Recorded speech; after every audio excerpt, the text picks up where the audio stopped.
Arizona, where the desert has made it a really hot day.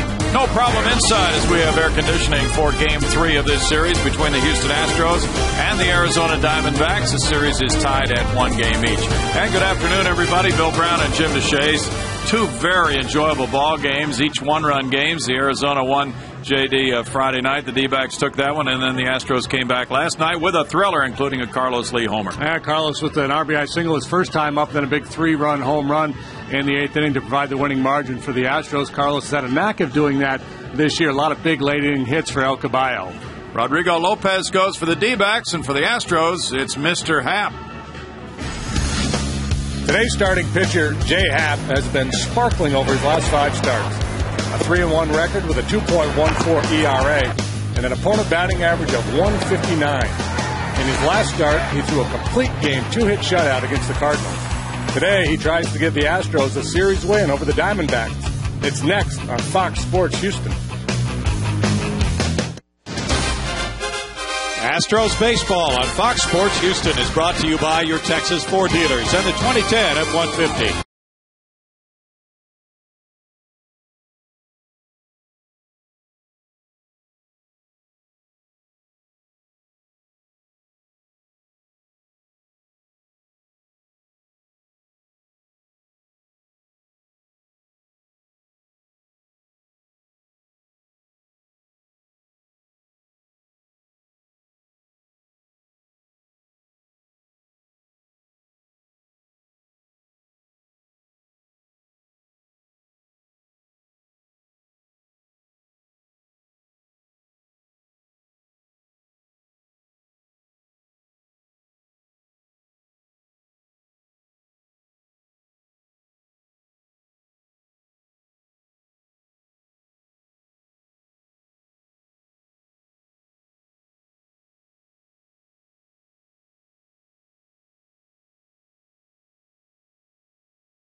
the second overall pick in '69. A career 3.15 earned run average, nearly 1,500 strikeouts. The starter in the 1980 All-Star game.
Glad to have you back at Chase Field. The Diamondbacks going head-to-head with the Houston Astros. Both of these teams turning their seasons around in the second half of the season.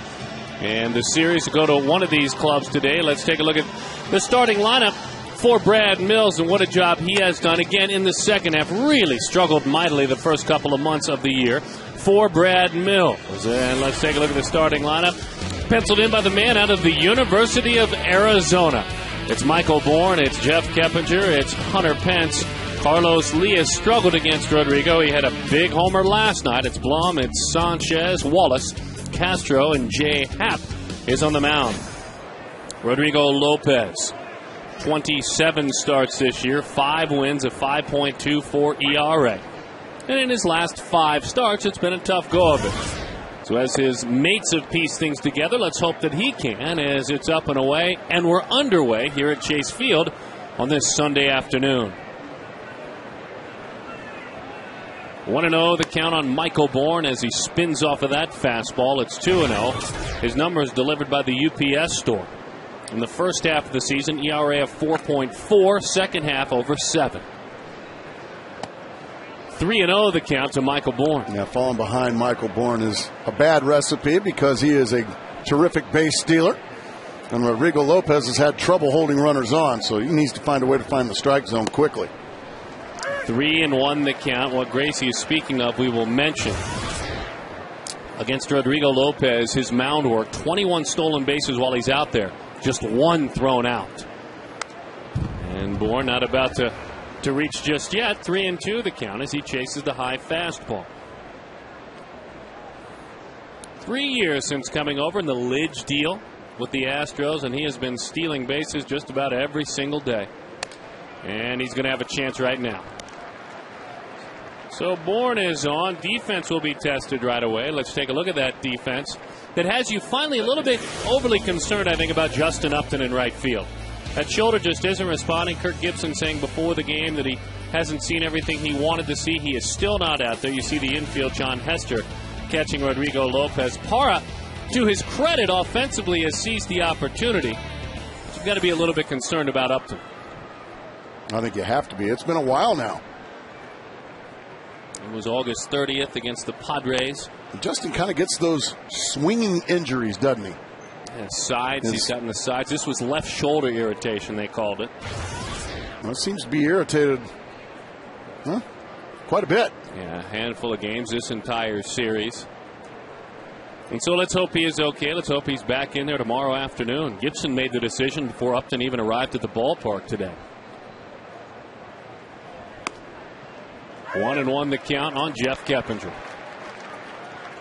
The perfect man to bat behind Michael Bourne as Gibby looks on, trying to make sure his inning stays quiet, because he never strikes out. I mean, this is the perfect guy. He can let Bourne look at a couple of pitches before he takes off. He's only struck out 29 times, Keppinger. That's exactly right, and that's what a guy like Michael Bourne just loves. He can pick his spot because he knows Keppinger's going to give him an opportunity. To the right side. And so 1-2 the count. Hits very well with 2 strikes. As a matter of fact, for Keppinger, 42 walks. There you go. 29 strikeouts. And the Bourne supremacy coming to a theater near you. That was Jason Bourne. 1-2 the count. Have you watched those movies? Mm-hmm. Pretty good. They're very good. A lot better than The Crow. No, I was just about to say they're good. They're not quite in that category with The Crow yet. Ah, gosh, that was a big league movie. 1-2 the count. Wide open stance for Keppinger. I mean, nearly touching the other side of the batter's box. Well, that left foot is almost standing on the outside line. Even though there's a lot of moving parts, still tough to strike out.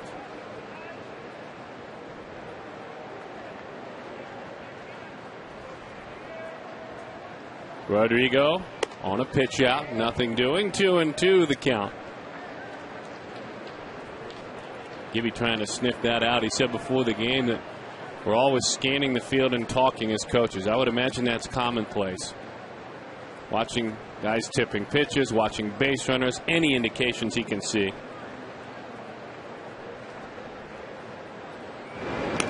And even signs, correct? They'll do all their best absolutely. to see everything they can see on opposing teams. Anything they possibly can. You are correct. Yeah, conversation ongoing right now. 2-2 the count to Keppinger.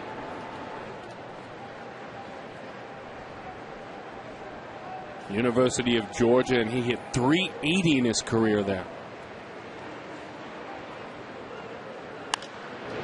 And this is what makes him so very tough.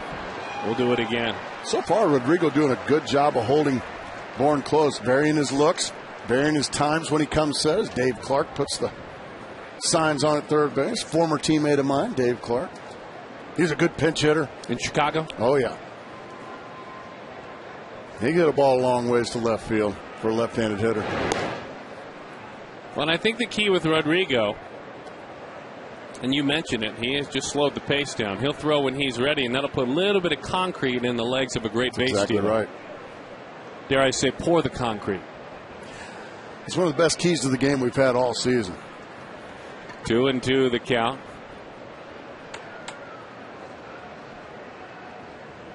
Thought about going, didn't go. Base hit right field. A 2-strike breaking ball, not a good one, up in the zone. And Keppinger, to his credit, just poked it.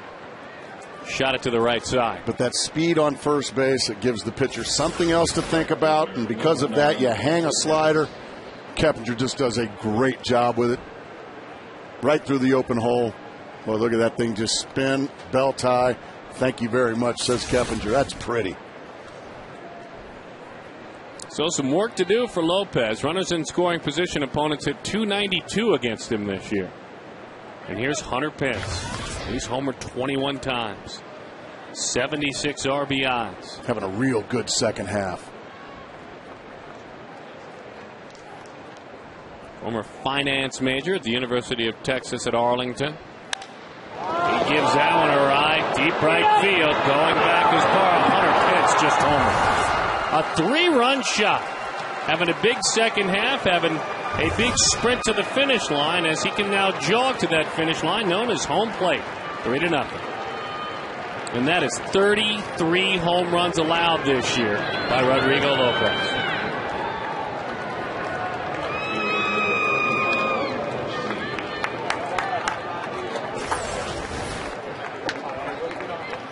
First pitch slider stays up in the zone again, and Hunter Pence just drills it.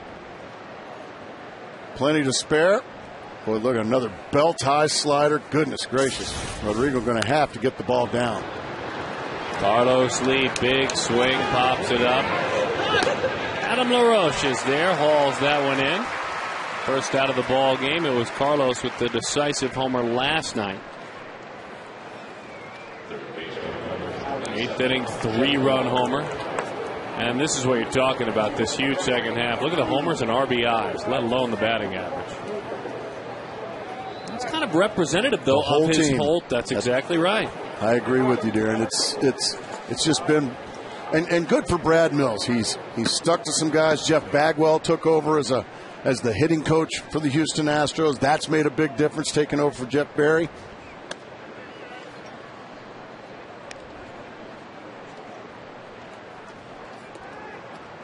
There's Jeff Bagwell. He's growing that hair, isn't he? In my opinion, a Hall of Famer. Absolutely. There shouldn't be any discussion about that. Well, you never know with those voters anymore. The 1-1. They don't seem to let anybody in anymore. Well, they get the Hawk in this year after waiting for a while. Which is a crime in itself. That he had to wait so long. Jim Rice finally got in. And I just can't respect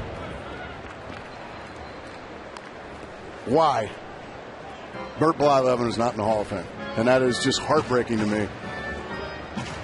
And until they get that right, I'm so down on it.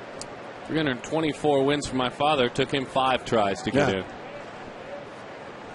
Jeff Blum, 2-2 the count, and Blum has blown away a rare swing and a miss. You're talking about the changes with these squads, and truth be told, these big trades lighten the air because I think a lot of people around these players were wondering what was going to happen. But the Astros really have been playing good baseball even about 2 weeks before they traded Oswalt. They kept it up and since Dan Herron was moved. Well, don't forget Lance Berkman as well for the Houston Astros. Big swing and a miss there.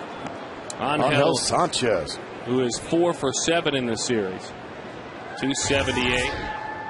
18 runs batted in.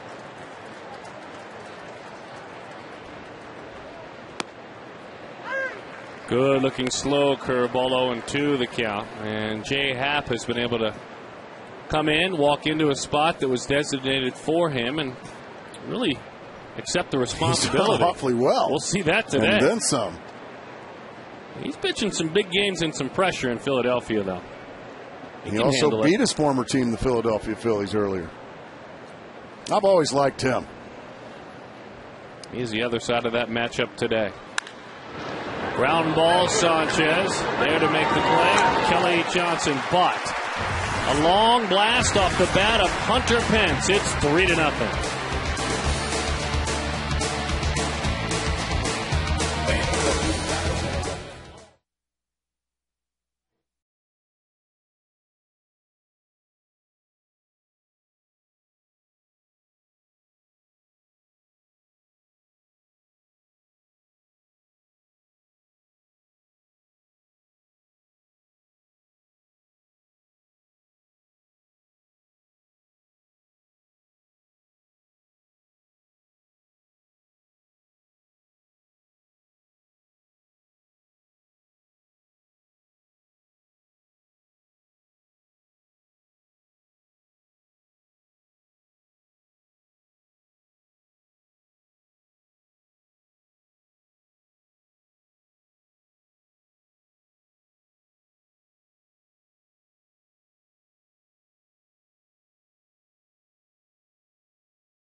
Drew, happy birthday, Chris Young today. Kelly Johnson, Mark Reynolds, Adam LaRoche, Rusty Ryle. There's Rusty. Gerardo Parra, John Hester, and Rodrigo Lopez. Again, visit southwest.com. Out of Northwestern University is Jay Happ, 5-2 overall this year with a 2.89 as he fires his strike. And you can see that is the numbers combined. 3 starts in Philadelphia, 7 starts with Houston. As that one is lifted, Stephen Drew, long run, Carlos Lee. This time he's able to cover some ground, was unable to do so on 2 occasions on Friday night, but Stephen is erased. Defensively, Michael Bourne has to run a lot, playing next to Carlos Lee. Pence is in right field. It's Blum, it's Sanchez, Keppinger, and Brett Wallace out of Arizona State University. Jason Castro and Jay Happ. Castro out of Stanford. Happy birthday. The Mercedes of center field. Wow.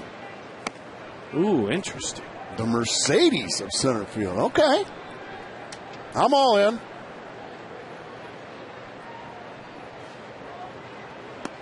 That one runs inside. By the way, it's also Ryan Spielborg's birthday and Rod Barajas' birthday.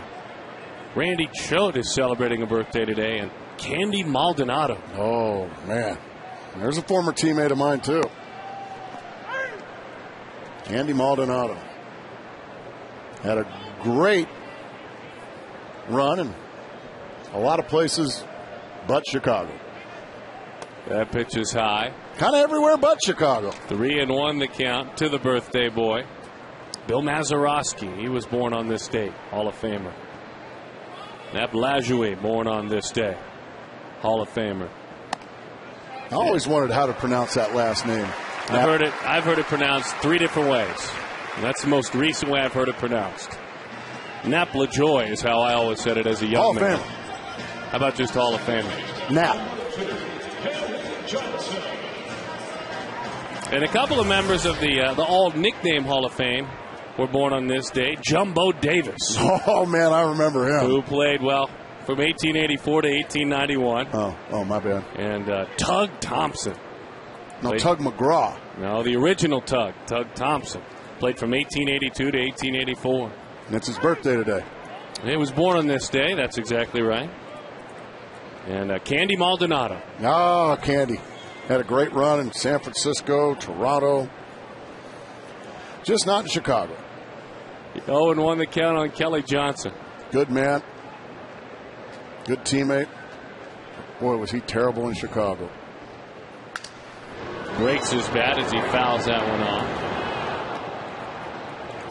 Chris, by the way, if you're keeping track of how many years this is, he's 27 years old, born in Houston, Texas, and has always carried a big stick against a club that was his hometown club growing up. He's 9 of 24 against him this year, and he hits .337 against the Astros in his career. Man. And both he and Candy Maldonado celebrating a birthday today. The 0-2. Nice. 1-2 the count. Remind us of the stuff of J. Happ, please. J. Happ's just got that classic left-handed delivery. Everything under control. Throws a lot of cut fastballs. Loves to throw inside to right-handed hitters. Got a breaking ball per se, but mostly just likes to use his fastball and his cut fastball. There it is. Bouncing ball, and Young, and a rundown now. A foot race with Wallace right behind him. Getting him with the tag is Sanchez. So a double play, a little bit harder than your usual double play. 3-6, and that'll end the inning.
Health and Wealth Raffle 2010. Visit healthwealthraffle.org. The key to the game, well, Mrs. Riggins and Mrs. Schmidt used to have one in 3rd and 4th grade. The toy drawer. That one is back to the screen. Toy drawer? Oh. Well, we all had a toy drawer when we were kids. Oh, no. This was in the front of the classroom. 3rd grade teacher, 4th grade teacher, the toy drawer. Oh, I think I know what you're talking about. Like in her desk, that drawer in the teacher's desk? Deepest one. Yeah. And try and bring your favorite Matchbox car and sneak it into your desk. Yes, I got those confiscated. The paddle ball, with the little wooden paddle with the ball and the string, and you went.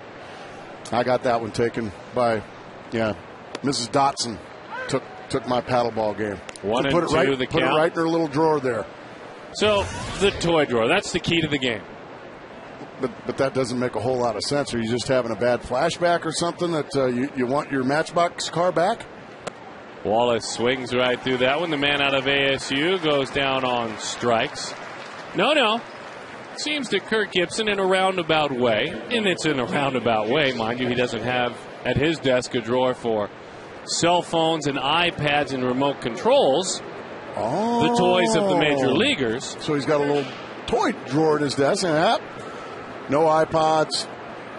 Figuratively speaking, he does. Figuratively speaking, he has asked that the guys, and I would imagine a lot of you read about it. Need a little more focus on the ball game at hand. Half hour before the game, let's put the toys away, the laptops, the text messaging. Honey, I'll bring home that gallon of milk, no problem. Checking with your agent, maybe emailing somebody else on another team. Yeah, I like it. Remote controls on Sunday, checking football games around the country. Turn those off. Got a ball game to play. We have a ball game. So he has his own figurative toy drawer, if you will. I like it. I was curious what your thoughts were. That's why I made it the key to the game. You know what that is? Yeah, absolutely I like it. As far as Kirk Gibson's concerned. And actually, that was by far your best effort of the year. That was much better than Pour the Concrete. Yeah, it used to be back in the day, there were guys running around with remote controls and airplanes flying around the ballpark. I remember that. That was terrible. 1-2 the count to Jason Castro. Is it your day to throw on the side?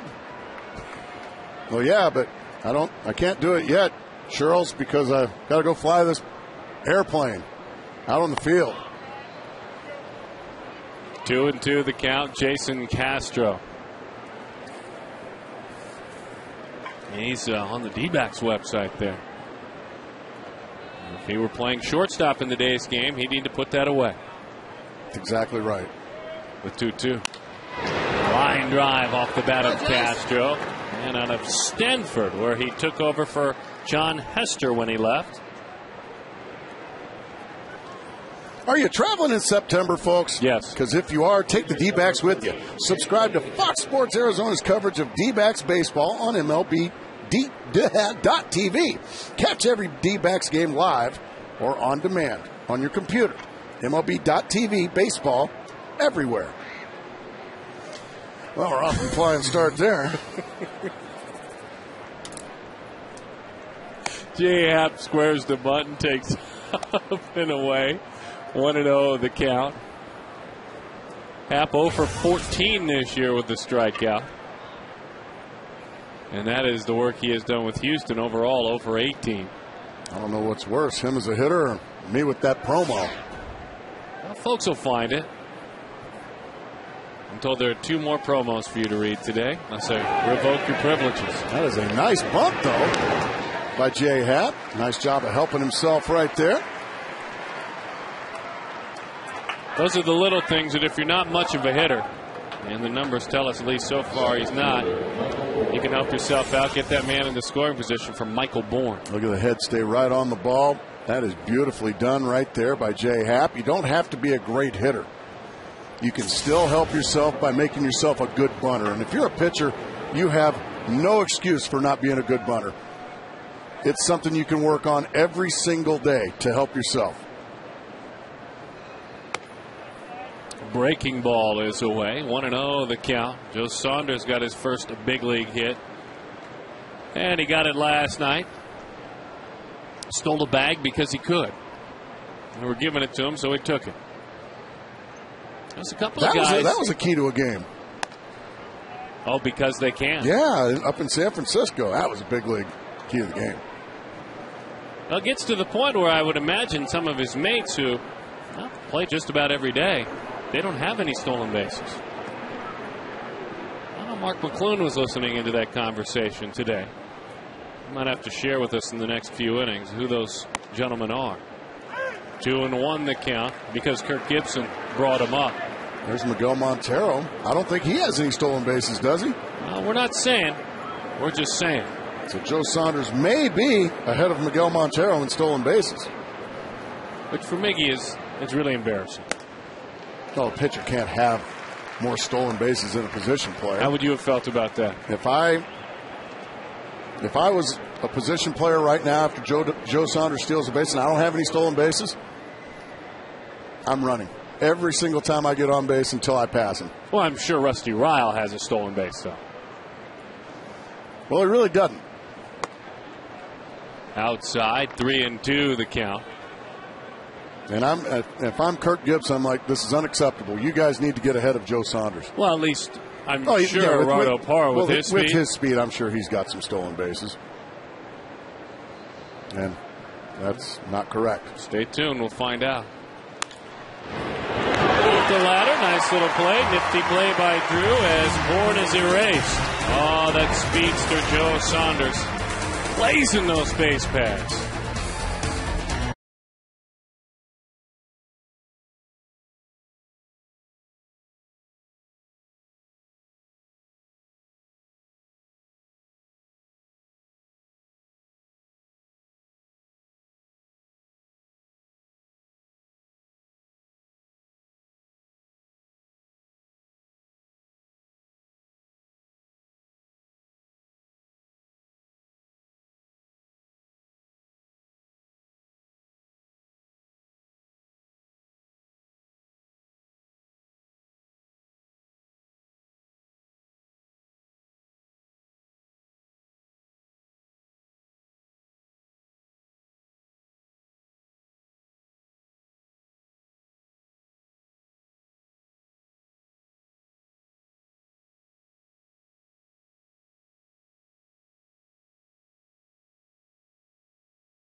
Joe Garagiola. Who's up behind the lady in the fatigues? That's Joe. Oh, that's Joe.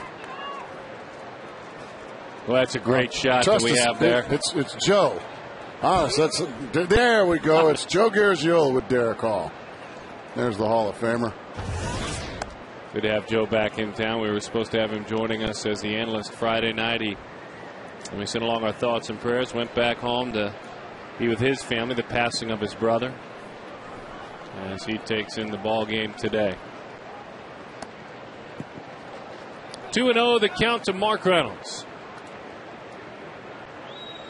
By the way, Happ since the All-Star break, 4-2 in 8 starts with a 3.55 ERA. Rodrigo has not won since before the All-Star game. As a matter of fact, he is 0-5 in his 9 second-half starts with a 7.26 ERA. Yeah, that's been a struggle for Rodrigo. Really, the other 4 guys in the rotation have started to really throw the ball well. Not started, they've been throwing the ball well. Time for Rodrigo to hop on that wagon. Reynolds.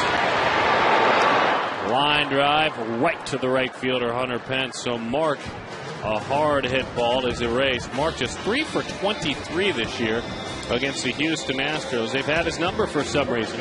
Every time a Diamondback hits a homer this season, Fulton Holmes donates $150 to the Youth Assistance Foundation. And here is Adam LaRoche.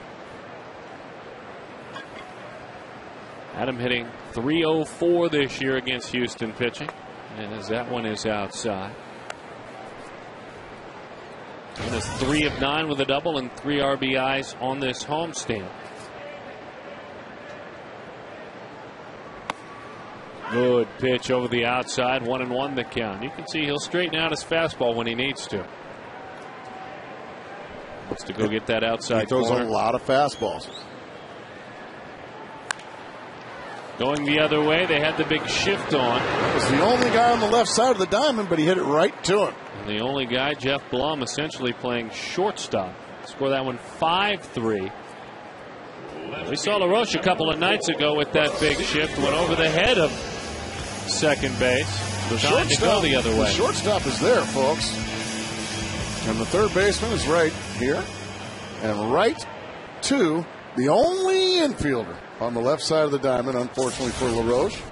He hit it right to him.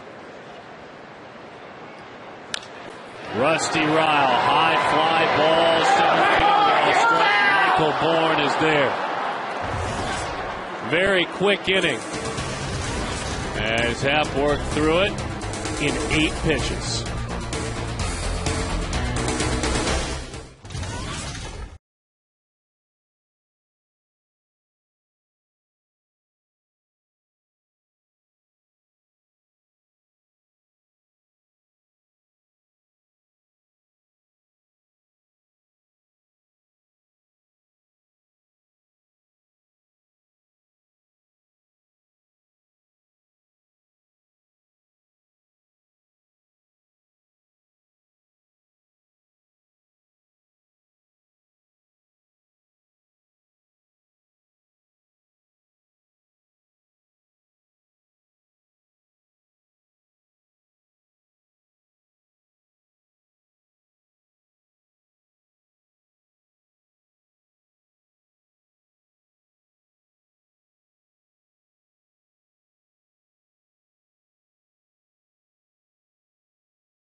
Play.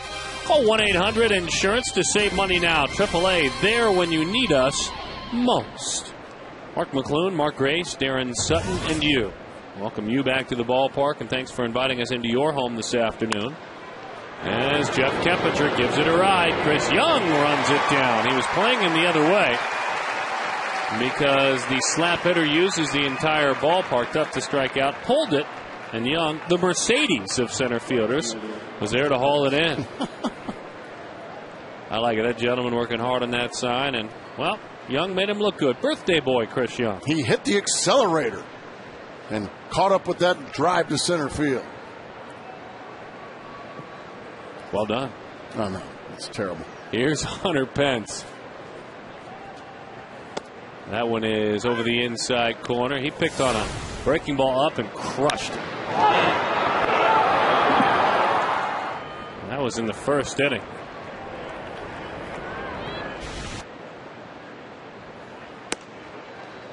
Good life, 0-2, sinking fastball. Pence, since August the 1st, has 45 hits. Only Infante and Starlin Castro have more in the National League. And the hit total just keeps going up. You know what's fun about Hunter Pence is there is nothing about the way he goes about his business you would teach a young hitter. He's a very unorthodox player. Chokes up on that bat. I love that. He just takes an 0-2 breaking ball. A not very well executed breaking ball. Another one just right there to hit on 0-2. He chokes up on that bat. He's down in his crouch. He's got some funk to him, but he is a good baseball player, a very good baseball player. He runs well. He's got a good arm. He's got 19 extra base hits as well since August the 1st. And he's a gamer. That's a good way to put it. He plays the game hard. Every day. He ain't looking for days off. 1-0 the count to Carlos Lee.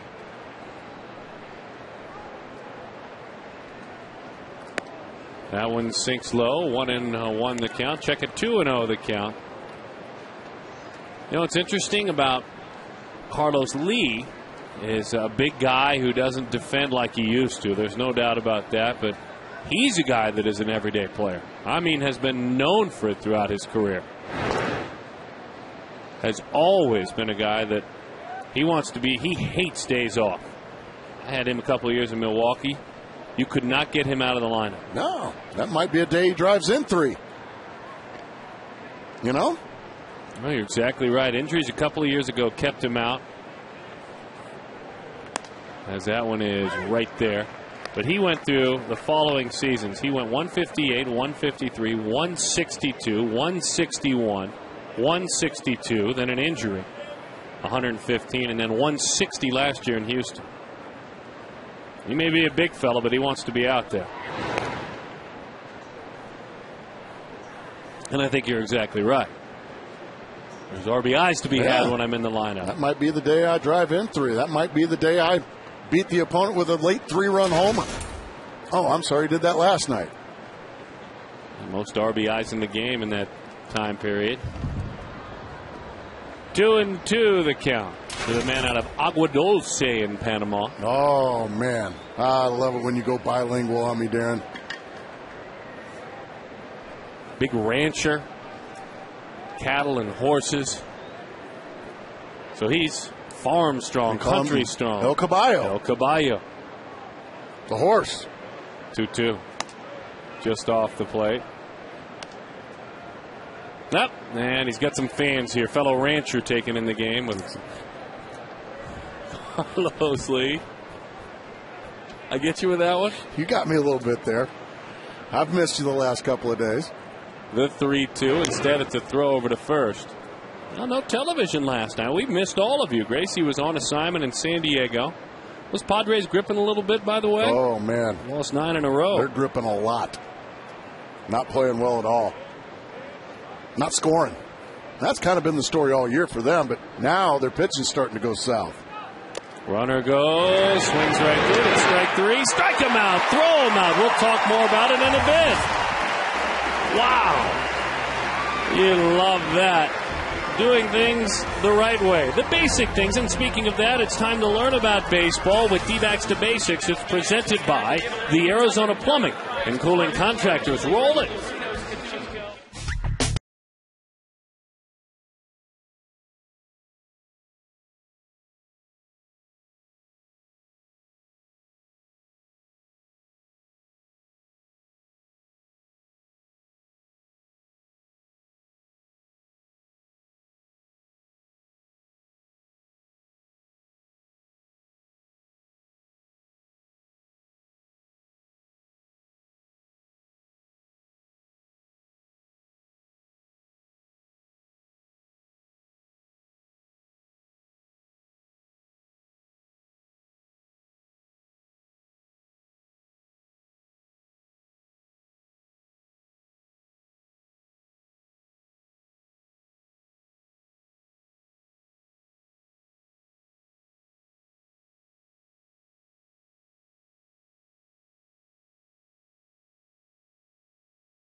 Dish with grinder.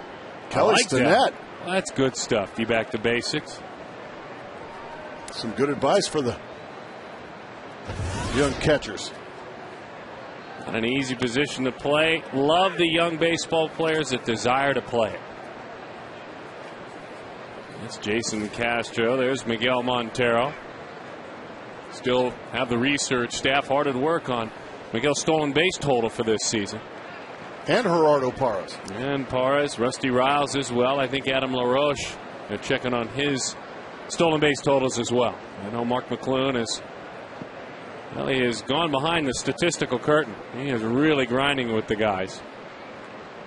And that one is a 1-2 count. Mark, what have you found out about the stolen base totals? Big time research. Yeah, actually, as you look down the totals, Joe Saunders has more stolen bases than at least 4 of his teammates combined. Rusty Ryle, nothing. Gerardo Parra, nothing. Augie Ojeda, though he hasn't had a whole lot of opportunities this year, has absolutely nothing. And Adam LaRoche has been shut out also this season. So Joe Saunders in the clubhouse, and according to Kirk Gibson, quote, high atop the list. Well, and also add Augie Ojeda. Wow. Oh, man. That needs to change. You can't have an everyday player or a position player being outstolen base by a pitcher. It just can't happen. I mean, Gerardo Parra, he can play center field in a pinch. He is not on. You can't steal first as he heads back to the dugout. He has been red hot, though. Parra in his last 8 games, 13 hits and 29 at bats, now 30. Hitting .448 coming in his last 8 games. So the numbers have been very good. No stolen bases on that, though. Yeah, that needs to change. These guys with some good speed. Mark McClune with some good research there. That was good stuff. We sent him, there's about 3 layers of walls and doors behind our booth. We sent him all the way to the back row to get that. Sometimes you got to dig deep. That one is low. 1-1 the count. Don't forget, anytime the Diamondbacks score 6 runs or more, Taco Bell gives away 3 free tacos with the purchase of a large drink between 4 and 6 the next day, as that one is high. 2-1 the count to John Hester. 14 of 70 in the big leagues this year. But hit .370 in the minor leagues this season, as that one is over the outside corner. Good changeup. It was a nice changeup right on the outside corner. Only throws it about 1 out of every 10 pitches. Didn't do a whole lot, but just slow down, which is all you need.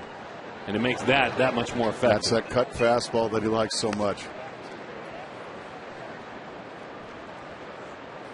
See a little bit of Andy Pettit in the way he is built and the way he delivers a ball to the plate. Just a little.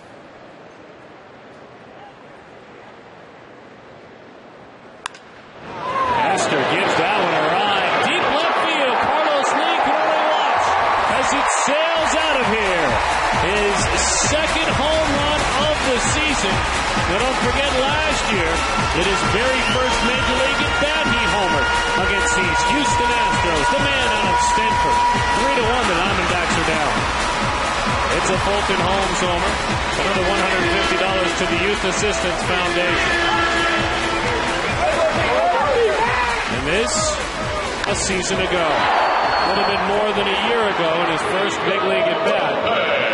Picked on a breaking ball from Happ this time. Yeah, that was a hanging breaking ball. And Hester goes down and just drives it way out of here to left center field. So good for John Hester and the Diamondbacks. That's the first hit this afternoon. It was a long ball. 1-1 the count. I know when Mark McClune was in the back room, the stats room, he was hearing a little bit about guys that have homered in their first big league at bat as well. Well, John Hester is certainly one of them. We might have to bring him in on that at some point in the ball game. Hello.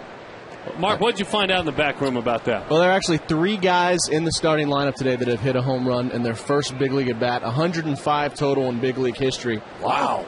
One you can guess, Gerardo Parra, who hit it in a Diamondback uniform. Yeah. The other guy you were just talking about, John El Caballo. Hester. Oh. And John Hester. Carlos Lee. So 3 of them. 5 guys have hit a home run in their first big league at bat since John Hester hit one just about a year ago against Houston. Good stuff, Big Mac. I'm going back into the room. Get back there. Yep. Get us some more nuggets.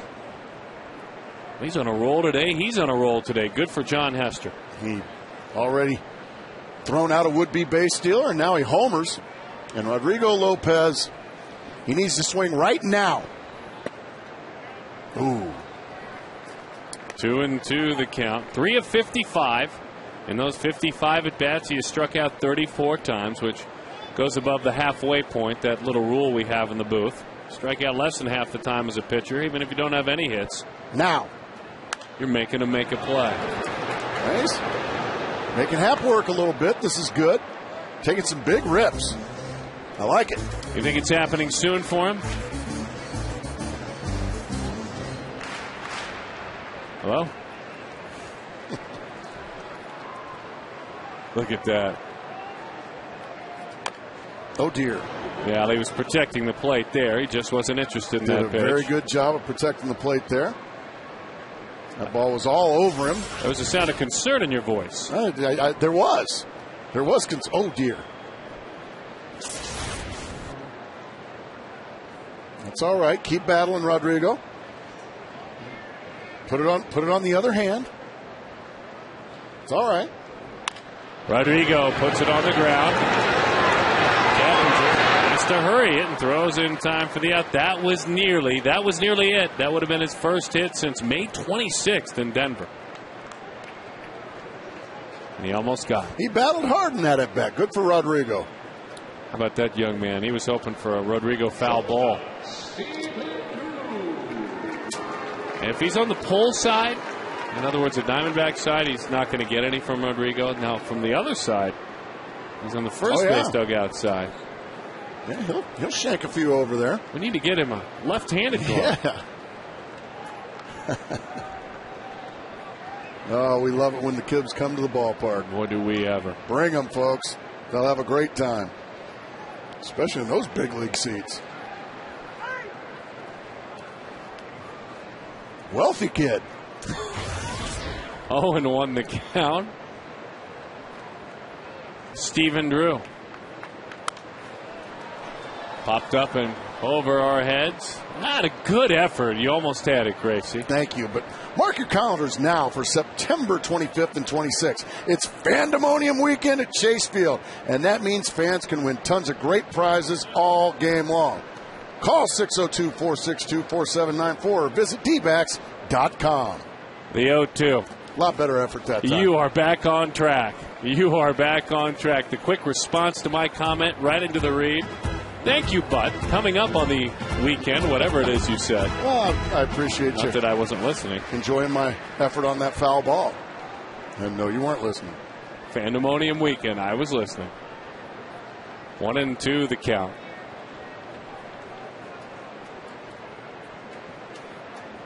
Stephen flied to left field back in the first inning. Hit safely in 10 of his last 11, a .396 clip. As that one is low, 2-2 the count. Thank you, sir. Very much so. He's got his glove on. He is ready to go. Oh, my goodness. Ran it in there with a purpose. So Drew pops up. Hester with a homer in the inning.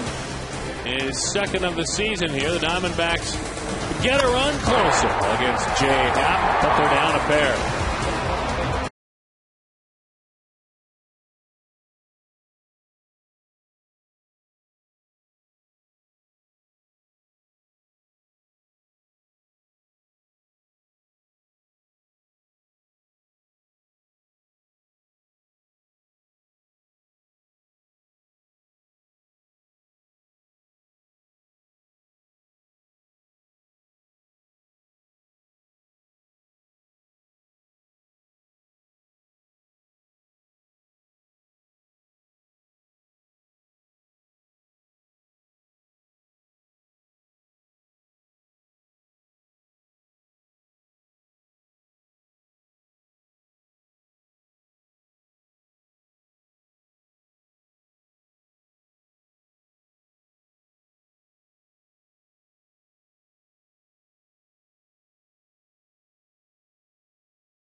And at least keep their head above water against Cincinnati.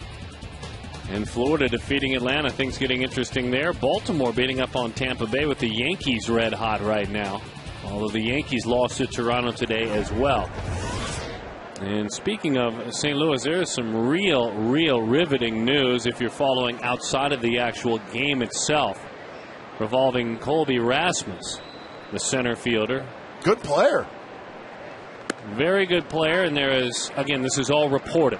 And so I want to make this clear, this is all reported, but a bit of a distance or a gap between the skipper and the future Hall of Fame manager Tony La Russa and the young center fielder. As that one is nubbed foul. It stems back earlier in July, Chicago series at Wrigley Field. Center fielder arriving late. La Russa closing doors, so along with his general manager, speaking with Rasmus. And news is starting to come out now that at that time, and it has been followed up, Colby, again, reportedly has asked for a trade, as that is strike three to Jeff Blum. And now Albert Pujols has weighed in on the situation. And his comments are this, and I quote, "If he doesn't want to be here next year, we need to figure out a way to get him out of here and find somebody that wants to be here and play." Albert Pujols speaking on Colby Rasmus. Again, a distance and a gap between the skipper, Tony La Russa, and Colby Rasmus right now. This is all as reported, several sources. So now things starting to crumble inside the clubhouse. Not only in the standings, but inside the clubhouse for the St. Louis Cardinals.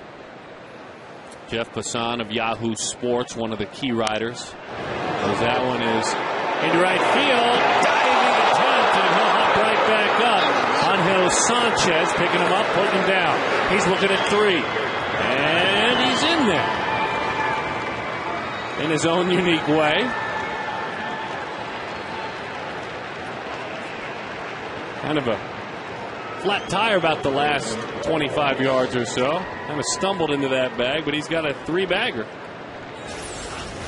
Well, he drives it to the right side. Everything you can ask for from Gerardo Parra, just comes a couple inches short.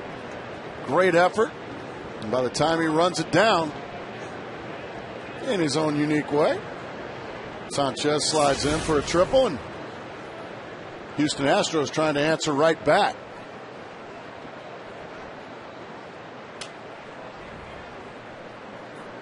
Diamondbacks bringing the infield in. Wallace pitch.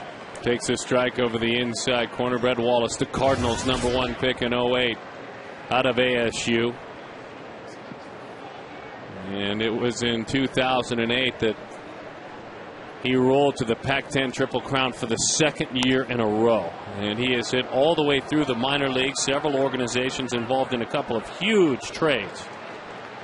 And this year in AAA, hitting .301 with 18 home runs. That hasn't equated to power in the big leagues yet.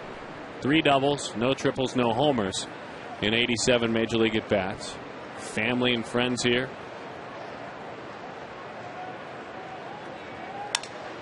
Broke his bat, pops it up, long run. That's a foul ball. Speaking of teams that are trying to figure things out right now, though, I'd much rather be a Padre than a Cardinal, quite honestly. Gracie, you were there yesterday, and our fans will have to jump on board and send us a text. It's brought to you by Southwest Airlines. The Padres have lost 9 straight games. Are they in trouble? Text to 36929. A, yes. B, no. Scoreless game, 3rd inning. You saw them play. You called their game. Mine is a resounding yes. John Garland had some strong comments about his team after the game yesterday. He was not happy. He was yanked after 4 2/3 innings yesterday. He ended up getting the loss in the game against Colorado. He was not pleased about being pulled out of the game. He was not pleased with some of the defense that was being played by the Padres. And he had something to say after the game. 1-2 the count as that pitch was low. Garland, as I summarized, spoke of teams in the National League are not going to hand it to us. Again, summarizing what he said. And somebody needed to say what I'm saying, but it's just not going to fall in our laps. We have to go get it and get a little bit ticked off now. The 1-2. Yeah, I don't mind that. You know, he's got a bunch of young guys that haven't really been in a September pennant chase. John Garland has pitched in the World Series, Darren Sutton, as a member of the Chicago White Sox. He's pitched in big games in September. He's pitched in big games in October. So I got no problem with John Garland trying to show a little light a little fire under some young guys. Infield was in. Look at Kelly Johnson. Played that one in his hip pocket. Oh, that was a superb play there by hard-hitting Kelly Johnson. He showed some good gloving there as well. Pretty hard-hit ball on one hop, and he just corralled that and made it look easy. A little Roberto Alomar in that one. Oh. Wow. Still a pretty good play. That ball was already behind him.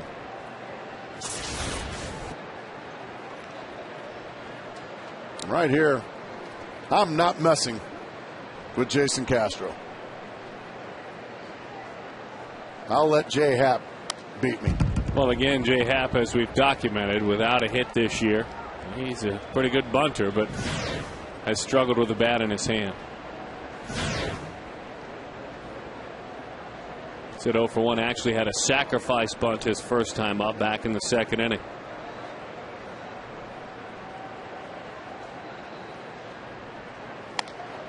Good pitch there from Lopez. He made some very good pitches to Wallace. Ended up getting him. Now he's made a couple of good ones here to Castro, who got a base hit his first time up.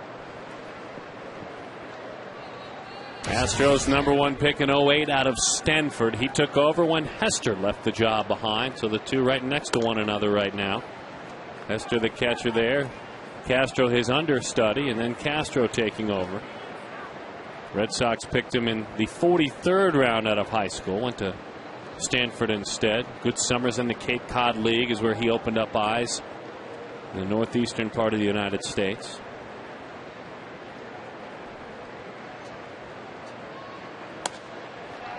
Tried to shave that inside corner and just missed.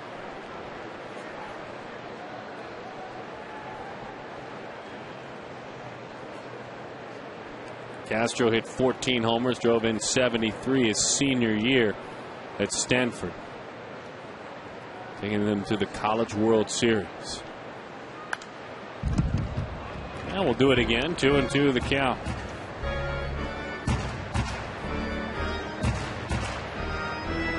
Castro also attended Castro Valley High School, not named after him.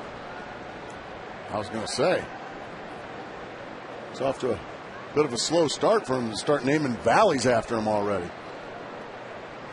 The 2-2. Broke his bat.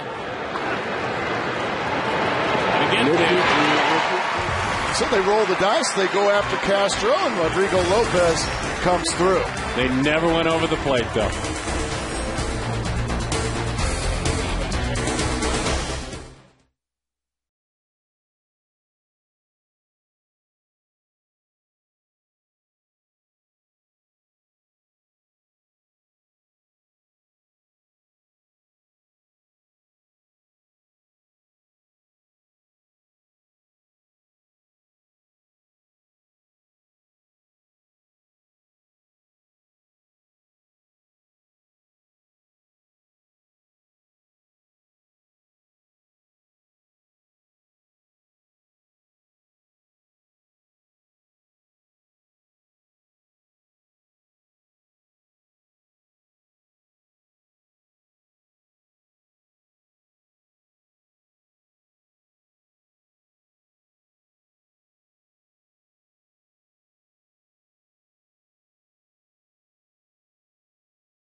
Top by a score of 3-1. The big fellow with a 3-run homer last night. Here's our trivia question. I'm told, first it's brought to you by AT&T. I'm also told you folks in Gracie will love it.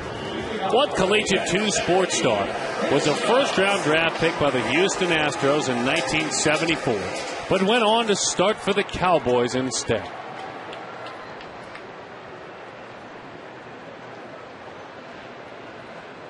Tony Romo. Birthday boy Chris Young takes strike one, 0-1 the count. Walks back in the first inning. Outside, 1-1, missed with a changeup there. 1 ball and 1 strike.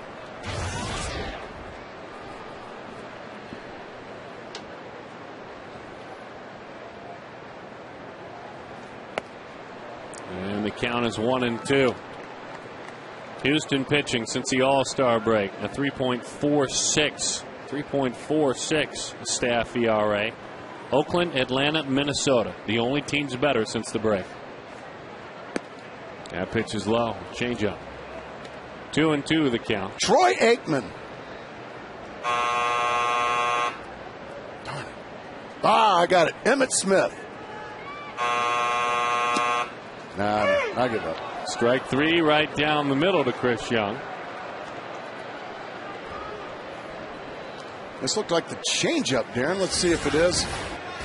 And it just crosses the kneecaps. Well, that was the cut fastball. And it just crosses right the bottom of the knees. Good pitch there from Happ. 1 away. I'm going to guess Ed Too Tall Jones. Those are funny commercials that he's in, though. Hard hitting Kelly Johnson drives it into deep left field. Kelly out of here.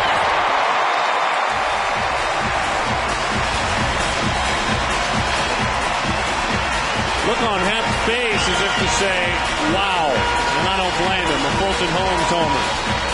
How's that? To see a left-handed hitter against a left-handed pitcher to hit it that far. I think it surprised him. That was a bolt. First pitch fastball. Kelly Johnson hits it hard. Right into the first row. Right off the fella in red. Let's hope he's okay. I'll tell you what, Darren. If you move the fences back, that's a double. First one we've seen since all that conversation that would have actually been a difference maker. No, you're right. Another $150 to the Youth Assistance Foundation. He's our man. This is hard-hitting Kelly Johnson. 0-1 the count to Mark Reynolds. As that one is low, 1-1. I love it. Man, oh, poor guy. He's going to be okay, though, I guess, because he's got a souvenir. Change up 1-2 the count. And unfortunately, that young man found out just how hard Kelly Johnson can hit a ball. Michael Bourne. Now, this is a classy move right here, folks. Here you go. Keep it, kiddo. That is fabulous. Michael Bourne just became a friend of the show. We will love on Michael Bourne for the rest of the season. Good for you, Michael Bourne. And from all we have heard, and you and I interviewed him last year, he joined us on the show. From all we have heard and all we have seen, not a surprise, but it does take him a step higher. Didn't have to do that. That's just a man with a big heart. Saw a young man got hurt, and he's still hurting. In the arms of his dad, here, have the baseball. He looks like he's going to be okay. Took a shot. Yeah, you bet. Kids bounce back. Once they decide they're okay, they bounce back quick. Kids are resilient. As a dad, I'm a dad. We both know that. They're still your own, though, so we've all walked in that dad's shoes. Trust me, if he could, he would take every ounce of that pain and put it upon himself. If he could. That's part of being a dad. 2-2 the count to Mark Reynolds. Out to third. Long shoots it on across. In time for the out. Meantime, 3-2 ball game. The fight in these Diamondbacks, even last night after having the bullpen, and more specifically Aaron Heilman, blow a lead. Kirk Gibson noted that this is the first time we have seen that happen like it happened. It seemed like every other night in the first half, and he said, I watched it very closely, and there was no fold in my offense. There was no give up. There was no exhale of frustration in my bench and my dugout. And he said, quite honestly, we saw quite a bit of that in the first half of this season. They have fought back here. It's a 3-2. And hard-hitting Kelly Johnson. And, of course, Mr. Bourne making a friend of all of us out there as well.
Did he say J? A?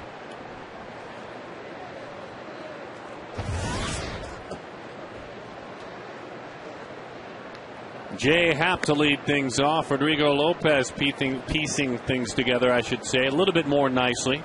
And as his team fights back, 3-2 is the score. Has yet to have a clean inning. As that one is a strike. 1-1 the count. Did face the minimum in the third, though. But we also, the risk last inning of going after the number 8 hitter with a base open. Now, you get the reward, but you might have just beat Chris Young on the fly. He got it. A fine play by a center fielder. Another fine play by a center fielder. Didn't have to even catch a ball. Kelly Johnson with a homer. It's our Chaz Roberts air conditioning cool play. Young man got hit pretty hard trying to keep a souvenir. Got him up in the chest area. Michael Bourne spotted that and made sure dad and son had the baseball. More specifically, son. He's doing better out there. They've been checking on him. You know what we're going to do, Gracie? What are we going to do? We need to do something. Well, you and I talked about it in the break. We'll make sure he is our guest, that young man, at a ball game when he feels up to it. We're going to give him a contract. Yep, he gets a contract. He gets a contract, a well-deserved contract. Got that ice. Took a shot in the chest. 4 free tickets. He's going to get 4 free tickets and a discount at the team shop. I mean, some seats. He's going to have his glove for these seats. Down close. And he's staying in the game. Look at it. That's big league right there. Oh, man, now he's going to get all kinds of goodies heaped upon him. So we're going to give him a contract. You don't see him leaving. He's not saying, trainer, I need to come out of the game. Nice job, young man. Boy. He's going to be real cold after all that ice on his chest and putting it in his tummy. That one is lifted into center field. Michael Bourne is erased on a fly out to center. You know what I like about that young man? He's tough. He didn't make the play, true, but he didn't run from the play. That's not an easy play. Well, we've seen a lot of balls being run from up in this area. Steve Gilbert, for instance, a fine rider. With MLB.com, that's what I was thinking of. He always runs or does right under the desk. He's not even working today, I think, from a slip and a fall running from a ball earlier. As that one is strike one to Jeff Keppinger. But that young man stayed in there. He's staying, and he's not leaving the ball game. Back in my days in Chicago, you know, if a fan took a foul ball, a firm foul ball, or even a rocket into the stands and it got somebody, and they had to have possible medical treatment for maybe a bump on the noggin or a cut, something like that. Tradition is you get even if you take stitches, you come back and you sit in the seat after you're done with your medical attention, and always to a standing ovation. Love it. So we stand and we cheer for this young man. He is not going anywhere. Hang in there, young man. Attaboy.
Harrison Ford and Lincoln Mercury.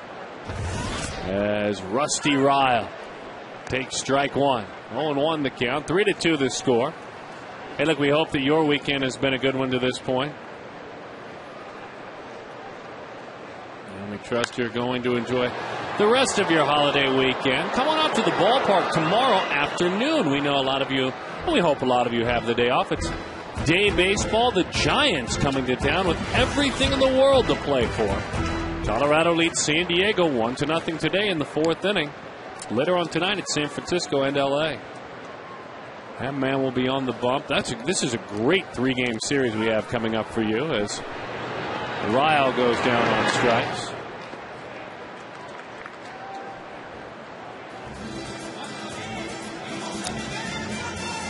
I tell you, we just got a great text from former Giants GM Bob Quinn.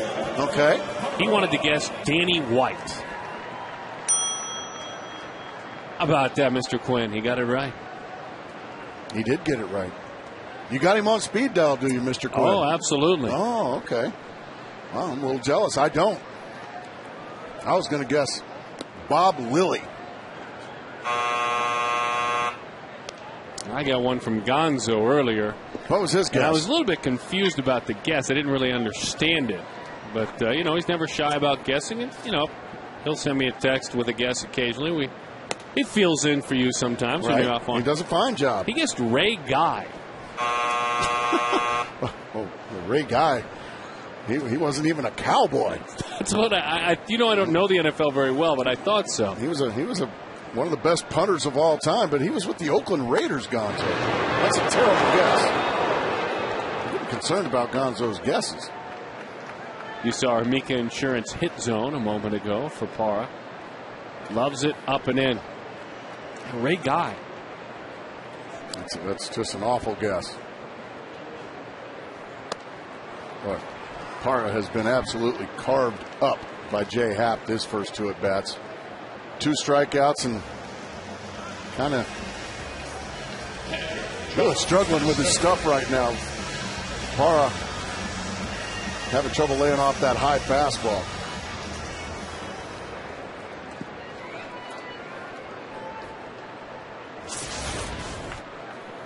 John Hester.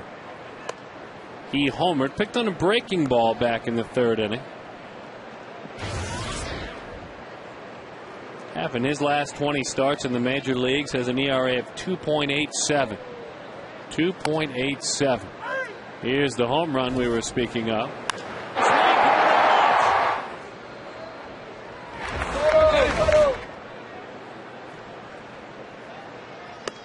That pitch is high. In his first 18 starts in the big leagues, it was still good. 3.2, so he is getting better, Mr. Happ. A nice acquisition in that big deal back on the 29th day of July.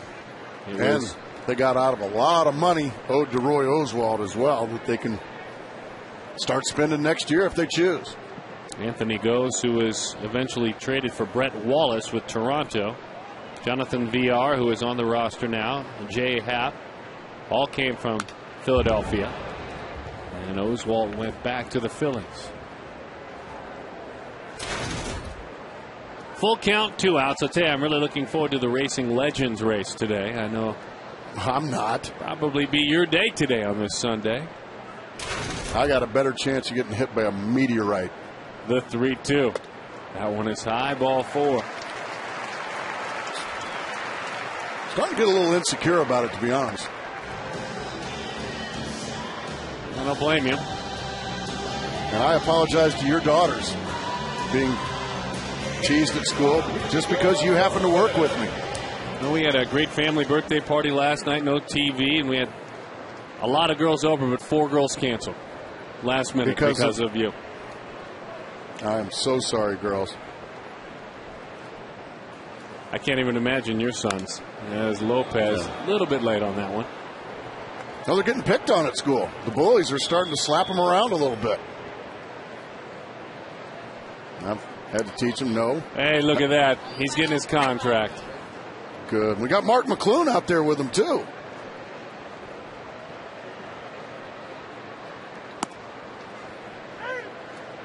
All right, Rodrigo. Here we go.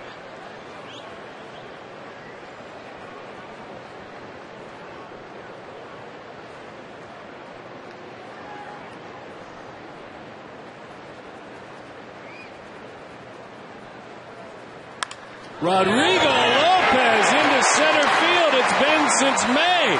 Summer has come and gone for many of you youngsters. The last time he got a hit. I have to stand and applaud for Rodrigo Lopez. Good for you, Rodrigo. That has been a long time coming. Nice going, Rodrigo Lopez. And that wasn't a halfway hit, Gracie. That was a shot. Nice going, Rodrigo. I'm proud of you. That was, what, 3 months in the making right there? Yeah, since late May in Denver, Colorado. I think we've been to Denver about 4 times since. Good for Rodrigo Lopez. Now, you turn the lineup over. Now you got a big opportunity for Stephen Drew and the rest of the boys to maybe do some damage.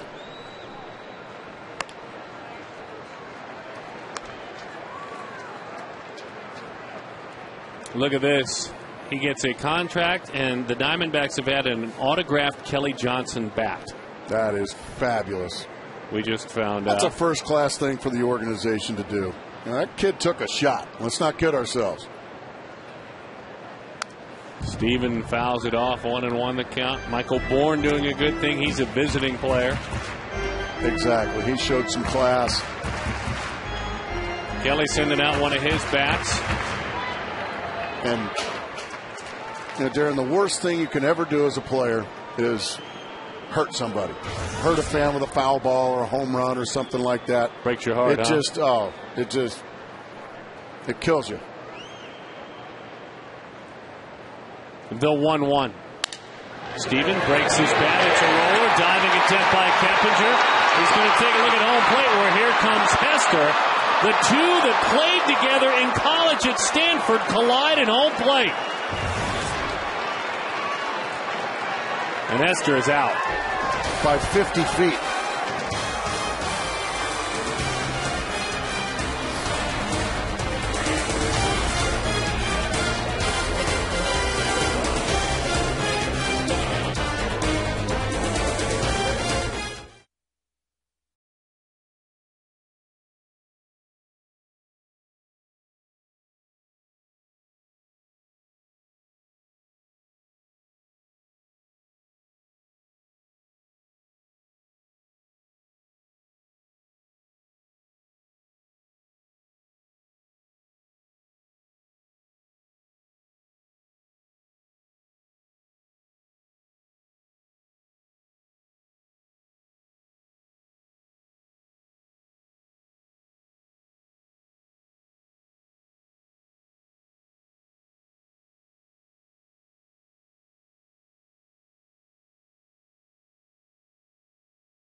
To begin his pro career, was waiting on him, and it wasn't even close.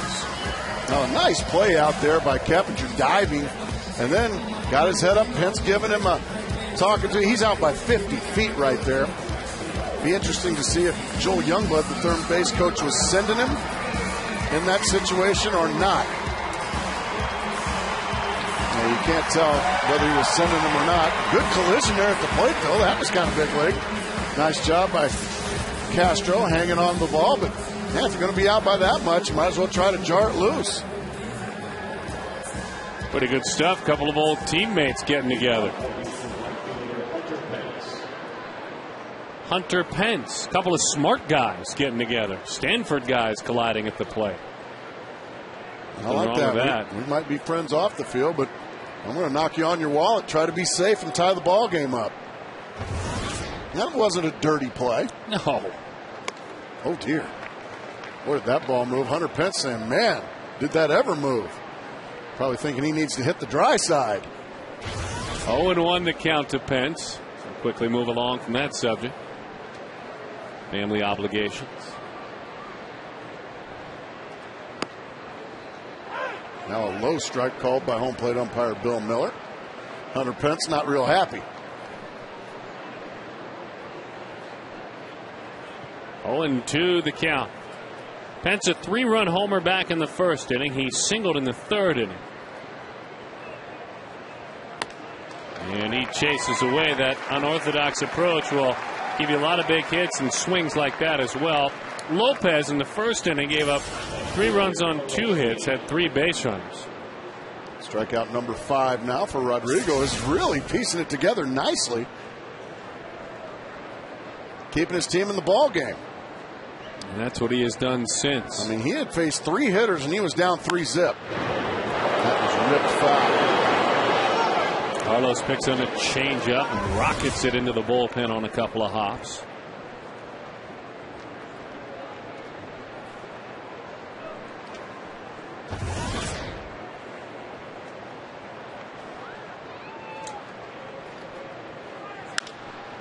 Lee, line drive, right center field. Makes that good aggressive turn. That was actually a very aggressive turn for Carlos Lee. For him to even get past first base. We tease because we like him. He's a good guy, great to talk baseball with. And he can hit, and he can drive in runs. He loves to hit. Remember the White Sox, Milwaukee Brewers, Texas Rangers, and Houston Astros in his career. Inside corner, Jeff Blum. Blum has struck out a couple of times, once swinging, a second time looking. Rodrigo gets a majority of his strikeouts on the season looking. In fact, he's about twice league average. More than half of his strikeouts are looking. Little chopper. It's a tag play. Now it's a rundown play. Look out, Carlos. He threw it right at him, or at least Carlos felt like it. And the boys get a little laugh out of it. I don't think that was intended. They'll slow you down on the base paths. Watch this.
Here, Everybody on that team had a special season. Early September, and you already got your 20th win. It's fun to bring back those memories. What a career he had. That's another one as Chris Young, the birthday boy, pops it up. Hunter Pence hauls it in. Randy Johnson winning the Cy Young Award that year. What was it like when those two? I was an outsider, Gracie. You were an insider. We always talk about pitchers pushing one another. They really pushed one another, didn't they? Oh, no question about it. I think, and Randy Johnson is quite possibly the greatest left-hander of all time. I mean, he's right there when you talk about the greatest left-handers. He's in the conversation, along with Steve Carlton, along with Lefty Grove, a lot of Koufax, those guys. But I think Curt Schilling made him even greater by Schilling's greatness.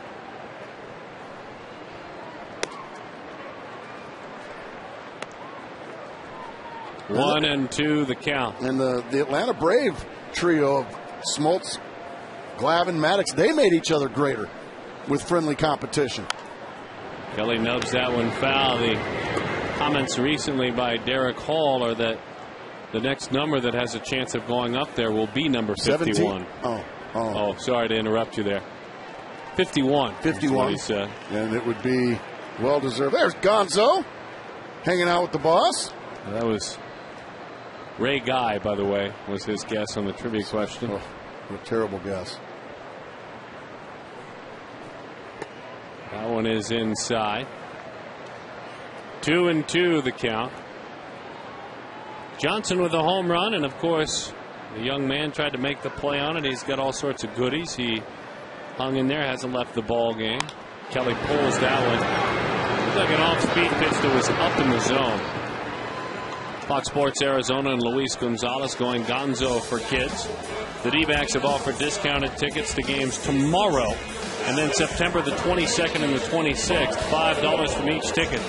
Donate to the Boys and Girls Clubs in Metropolitan Phoenix. Go to dbacks.com/Gonzo to purchase tickets. Tell you what, Gonzo just polished off a hamburger lickety-split, didn't he? Holy Moses, Gonzo. Show a little self-control, son. I never saw a hamburger. Ow. Swing and a miss. All his fingers there? I hope so.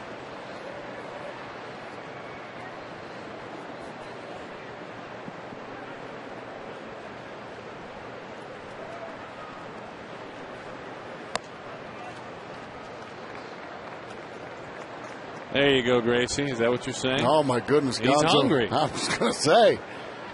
It's a better value up there. Poor guy getting a face full of mustard breath.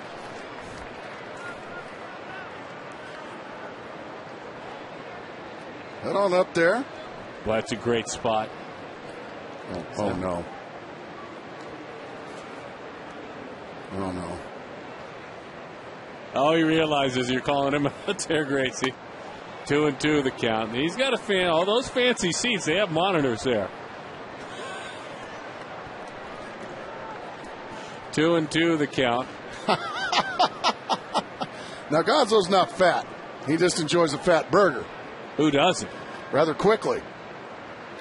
Swing and a miss. Reynolds goes down on strikes. Oh, yum, yum, yum. Yes, cheers.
all over the place. Good seats sitting up top.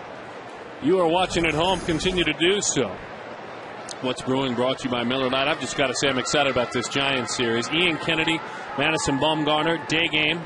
Barry Enright, Tim Lincecum again. Daniel Hudson, Barry Zito. All going toe-to-toe. As that one is away again. Barry Enright gets Lincecum for the third time. Third time. I'll tell you what, if I'm Tim Lincecum, I'm tired of drawing Barry Enright. Well, what a compliment that is. He's gotten him twice. What a compliment that is. And then, of course, off to Denver, Colorado. Colorado right now leading San Diego 2-0 in the 5th inning. I mean, most people are like, oh, my gosh. Man, I draw Lincecum again? Man, that stinks. Well, this time it's Lincecum saying that about somebody else. And that young man has been a lot of fun to watch this year.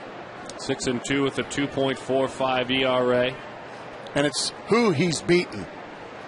I mean, he could throw up a list of future Hall of Famers that he's beaten this year.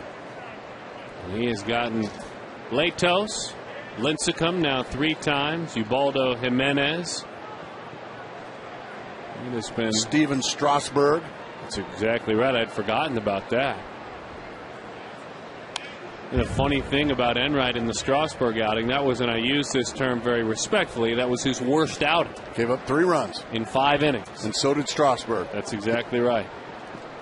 3 runs in 5 innings, and that was so far the low point he has had in the major leagues. Oh, what a terrible game that was for Barry Enright. At least he can say that. Did he swing? Evidently not. Ball 4.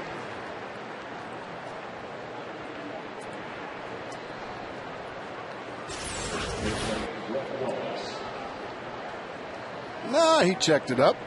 That's the right call.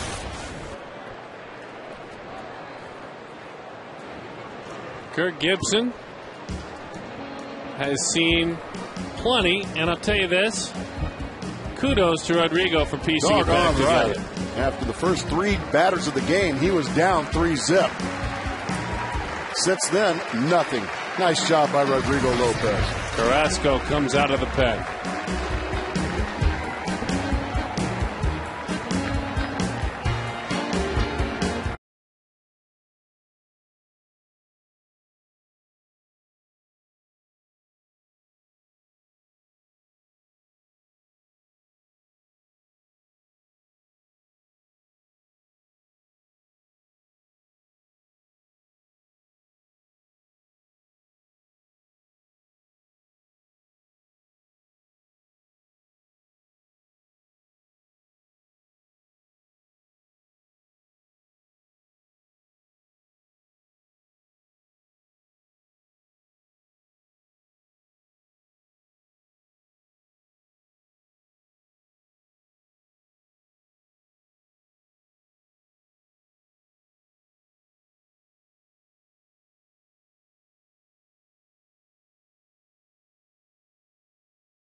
Pitched into the 7th inning, gave up 3 runs, his first time in quite some time since early August that he had pitched into the 7th inning.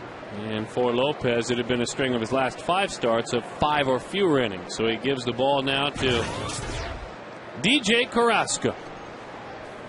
Right-hander, Arizona-born, Bay Area raised. And he fires a strike. 0-1 the count. Brett Wallace's family is here. Carrasco's family is here as well. They have the DJ shirts. I need to get me one of those. Those are big league. I do like those. We'll have to speak with him. Wear it on the flight to Cincinnati or to Colorado. 0-2 the count to Wallace. Maybe walk around the streets of Denver. I love it. I love the shirt. He's a good man. That's big league. Was a good interview getting to know him in San Francisco. Yep, I want one of those. That one is up and away from the right-hander. If you missed the conversation, pitched in Japan, pitched professionally briefly, said he learned a lot about taking care of himself over there, but pitched to contact over there, which didn't work out quite as much. Guys chopped down on the ball to make contact as that one is fouled off. He played junior college baseball, always fancied himself as a guy who could hit, wanted to hit. And finally, teams, as he signed a couple of times, played in an independent league. The Johnstown Johnnies played independent league ball in Pennsylvania. What a great organization that is. I'm not so sure, but he was sold to the Pirates for $1. And look at the career he has had. Bouncing ball off the heel of his glove, sticks right with it to the bag. Nice play. Wallace hit that one hard, having a tough series. That is a very nice play there by, I don't know, that looked like that could have easily been a foul ball. Calling it fair there is Chad Fairchild down the first base line. The Diamondbacks got a break there.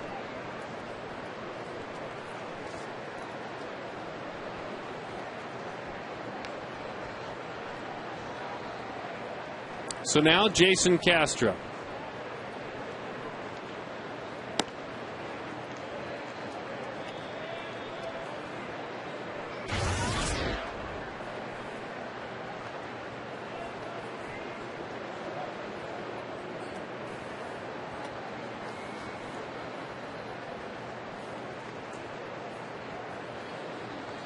Singleton grounded out as he rolls that one foul. Well, folks, give me your undivided attention. Next year's All-Star Game will be held at Chase Field. You can guarantee priority for all Star seats now by purchasing 2011 D-backs season tickets. Find out more. Call 602-462-4794 or log on to dbacks.com/ASG. I want my priority guaranteed. 1-2 the count. It's a better read. No, it really wasn't.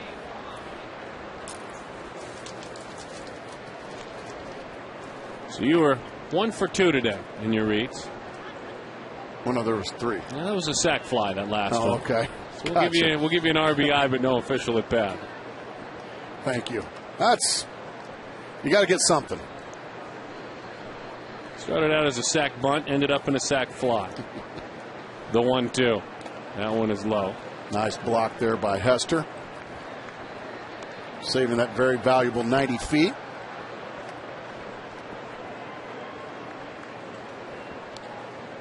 Lopez still looking on. He's responsible for the runner out at second base.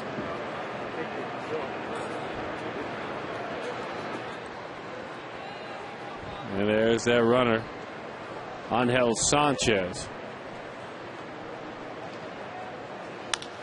Bouncing ball, that's Kelly Johnson. And the second baseman in time for the out. Big Mac standing by, those good-looking T-shirts all around. And Big Mac, take it. All right, your father-in-law, we have, about 10 people here. We're just wondering, can we get Gracie a shirt to wear around Denver? Do y'all have an extra shirt? We'll get Gracie a shirt. I want one. We enjoy Gracie, certainly. Hello? What size do you need? What size do you have? XL. I want an XL. Okay. Extra large.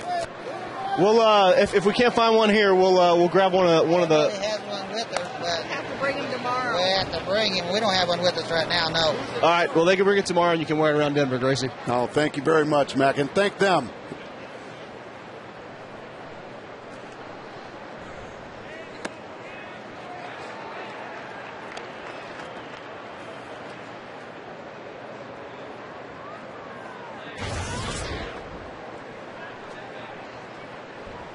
Yeah, that's mine. Yeah. Really appreciate Mark McClune looking out for me down there. Well, I'm the one that said I wanted the shirt. You? I said I do too. Oh, There's man. your shirt. Thank you so much. Thank you so much, my friend. That's big league right there. Thanks, McClune.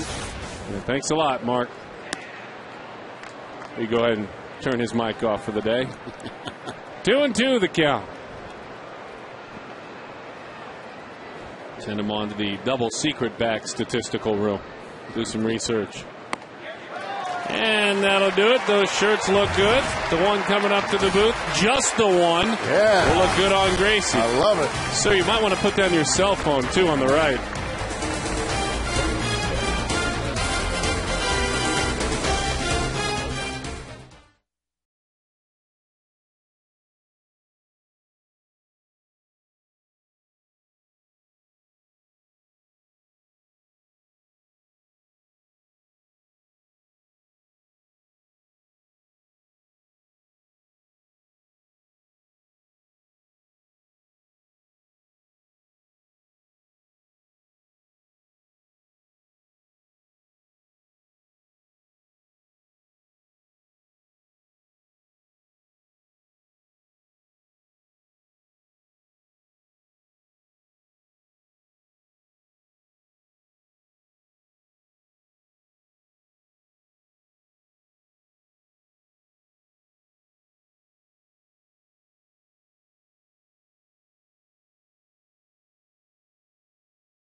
Off his back.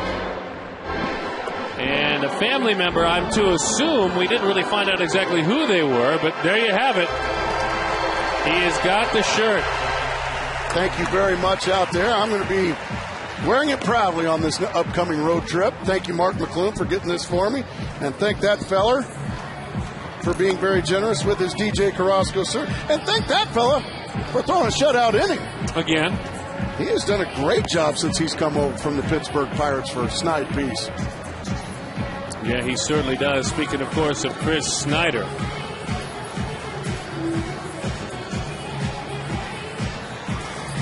Meantime, we were speaking of earlier the Padres situation. They're losing 2-0 in the 6th inning on top of Colorado is leading them. We asked you if this 9-game winning streak, or losing streak, I should say, is of concern. And if it's of concern, well, it should be. Are they in trouble? Yes, they are. 3-6-9-2-9. They're scoring 2 runs a game during this streak. They're hitting below 200 with runners in scoring position. Their starting pitcher's ERA is 6.5. And includes John Garland, by the way, during that time frame. I don't mind it. Which part? The John Garland. David Eckstein didn't say anything. Showing a little fire. That one is inside. He's played in 2 World Series. I understand that. Won an MVP in one. That is also true. But there's other people allowed to talk on that team besides David Eckstein. Well, he hasn't said anything. It's a ground ball. Big shift is on. It's gobbled up. And in time for the out. Hold that thought, Gracie. Our Quest high-speed internet, high-speed pitch has Jay Happ throwing 93 miles an hour. Rodrigo Lopez 91.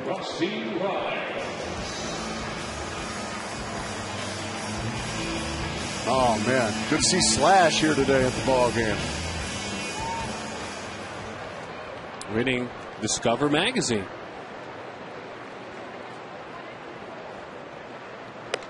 As that one is up and away to Rusty Ryle. 1-0 the count.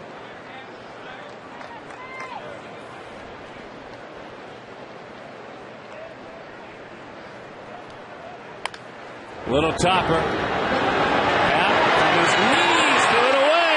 Let's see how far Rusty can go. He doesn't go anywhere because must have tweaked something. I guess he's okay. Well, let's hope so. He's a little ginger coming back to first base. That'll go as an infield hit. I guess he's just fine. Maybe he just felt he couldn't get to second base. Happ, once you bobble it right there, go ahead and stick it in your pocket. Now, if you see it, I think Rusty probably could have walked to second base. Maybe he just didn't see the ball. And he ducked out of the way. You can see the first baseman here, Wallace. But nevertheless, it's a base hit, and he's the tying run on first base. Gerardo Parra's had a tough time so far against Jay Happ, but not anymore. Base hit, right field. Oh, goodness gracious. So far, Rusty having a little bit of an eventful inning on the base paths. But he did get back just barely.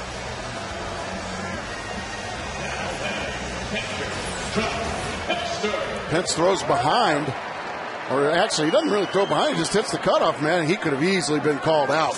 He could have easily been called out, folks. And that's the list that he is on. Francoeur now with Texas. Jeff Francoeur, Frenchie as Gracie likes to call him, atop that list. 0-1 the count. Seeing Rusty not have that reckless abandon and attention to detail that we're used to seeing, you do have to wonder if he's physically okay.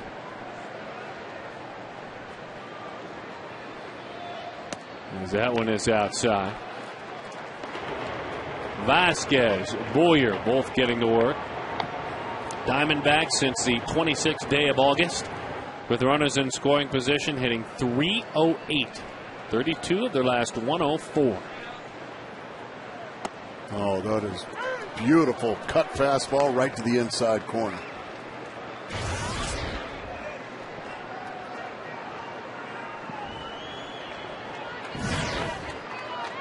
Ryan Roberts, who homered yesterday, waits for his chance.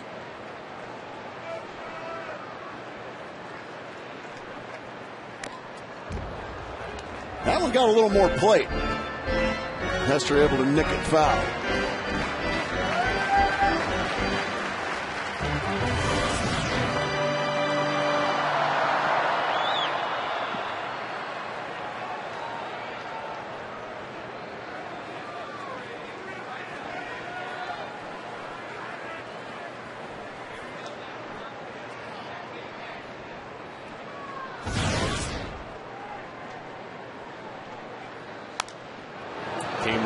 Back in there, brought it in tight. Yeah, that was a much better pitch from Happ there.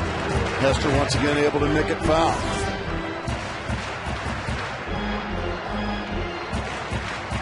San Diego getting a little bit of life in them now. And a quick update, Colorado 2, San Diego 2. Miguel Tejada just unloaded on a pitch off of Jorge De La Rosa. 2-run homer. 2-2, sixth inning.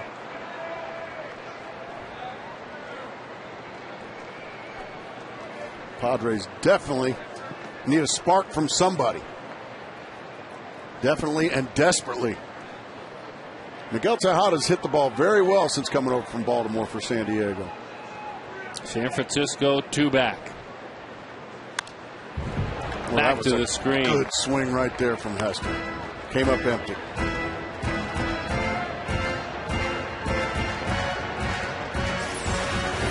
He is right on this pitch, fouls it straight back. Quick and to the ball. Tying run at second base. Go ahead run and Parra at first. Got him with a high changeup. Right at the belt, waves right through it. Hester goes down on strikes.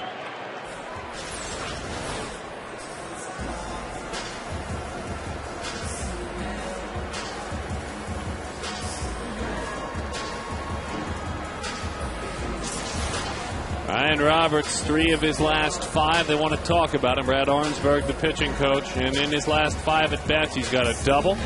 He's got a homer. and he's got 3 RBIs.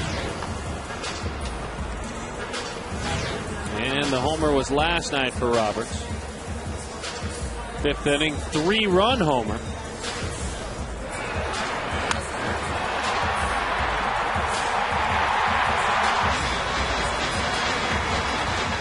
The black Los D-backs jerseys. I love the black jerseys. Need to see them more often. Need them on the road. I would love that. I would love it. Though it was Barry Enright a couple of weeks back pitching in his black jersey, kind of tugged on it to get it to fit just right on his shoulder. You know, kind of pulling on him a little bit. And training crew raced out. The manager raced out. That's right.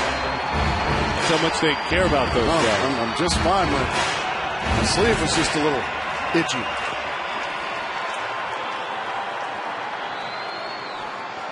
So now another chance for Roberts. Another big opportunity off the bench. A little tardy on that fastball from Happ, 93. He reached back and found his best fastball of the afternoon there, Darren. Pitched against the Diamondbacks back in July of last year here in Phoenix. Went 6 innings, gave up 2 runs, was a loser 4-0 overall as he was a member of the Philadelphia Phillies. Oh, man, there was one right in the middle of the plate. This time Roberts comes up empty. The hits have been there with ducks on the pond. Happ coming off a shutout. He shut out St. Louis. 114 pitches in his last outing. He's at 104 now. Here in the bottom half of the 7th inning.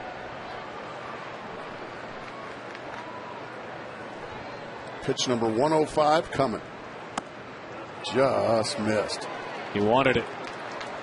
Oh, you pitchers wanted him. The ball was plenty outside. Didn't nip the corner. 1-2 the count. Happ pitched in the Big Ten Northwestern. He's from Spring Valley, Illinois. Another smart ball player. 27 years old. Something else he did that was very smart, as that one is in the dirt. He was drafted in the 3rd round in 2004, and he was drafted on June the 7th. He was under contract 9 days later. Isn't that awesome? You don't hear about that anymore, do you? Just don't hear it. Doesn't happen. Even 3rd, 4th, 5th rounders, you know, with their guidance and their advisors telling them to do all you can do and do the best you can, they will wait till the end of the summer. 9 days later, he was a member of the team in Philadelphia. Off in the minor leagues and getting better ever since. Gets out of a big mess here. Another solid outing for the lefty. Roberts comes up empty.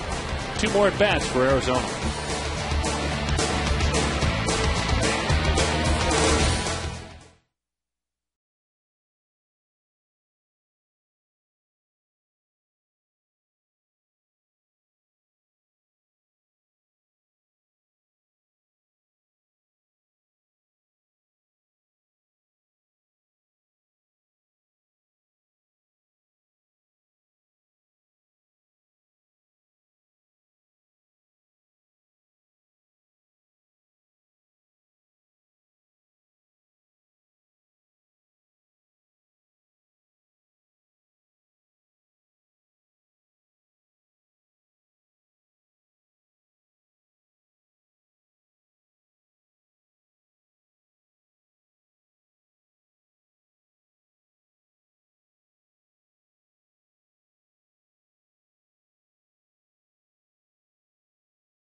is Coach Ken Whisenhunt of the Arizona Cardinals, and he's talking about the release of Matt Leinart. In fairness to Matt, I think it would be a tough position for him to be in a backup role. Maybe a fresh start for him would be a good thing for all of us. Well, there you have it. Matt Leinart has moved on. That is, as Boyer takes the baseball, part of a double switch. Ryan Roberts is in left, batting ninth. The pitcher spot is now in the sixth slot. Michael Bourne, our Amica Insurance hit zone, and you can see up and away he'll go the other way with those pitches like that. 1-1. But please expound. I know that's the team you follow pretty religiously. Well, I just know, hey, Matt Leinart was one of the greatest quarterbacks in college football history, 38-2 as a starter at USC. But for some reason or another,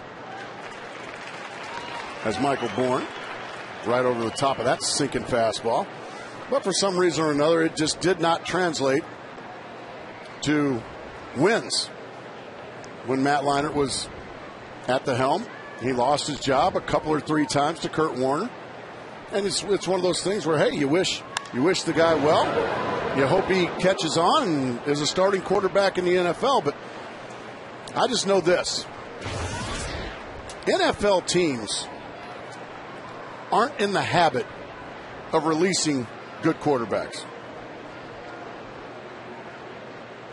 Well, there you have it. That's strike three. And Mr. Bourne, there you have it. A curveball sends him back to the dugout. I mean, is there anything that I said there that you agree or disagree with? That beautiful backdoor breaking ball rings up Michael Bourne. As a new football fan who probably will never go any deeper than new, I respect your comments. You passionately follow the sport and this team specifically. But and trust me, you know, Coach Whisenhunt, you know, this guy's a Super Bowl coach. He ain't no dummy. Okay, he is a very good football coach, a very well-respected football coach. And I don't think any of us, other than the people in that organization, I don't think any of us, and I don't know if we're deserving of it, but we'll probably never know the whole story. We weren't at every single practice. We weren't in the meeting rooms. We weren't in the film rooms. But obviously, Coach Whisenhunt and his staff think that Derek Anderson is a better option right now than Matt Leinart. And don't worry, it's going to happen. There's a good chance, because it just doesn't happen very often, that the Cardinals will lose a game this year. Okay? And boy, the first day it happens. Should have kept Matt Leinart. Boy. So that part of it, you know, Coach Whisenhunt had to have the guts to make a move, because it's going to happen. The 2-2. Look out over there. You know, and in fairness to Matt Leinart and Derek Anderson, they're following a Hall of Fame quarterback in Kurt Warner, who had great years here. Well, I look forward to him coming back. When's that? Well, no, we're not talking about Brett Favre. We're talking about Kurt Warner. He's actually doing the Dancing with the Stars. He's not going to come back and play football. The 2-2. Bouncing ball to the right side. We continue to talk football on this baseball Sunday afternoon. Fox Sports Arizona, proud partners of ASU Athletics and KTAR, and the Sun Devil salute to our troops. For every ticket purchased to the ASU game against NAU on September 11th, a ticket donated to the Veterans Ticket Foundation to allow an active duty member, veteran, or their family members to attend the game.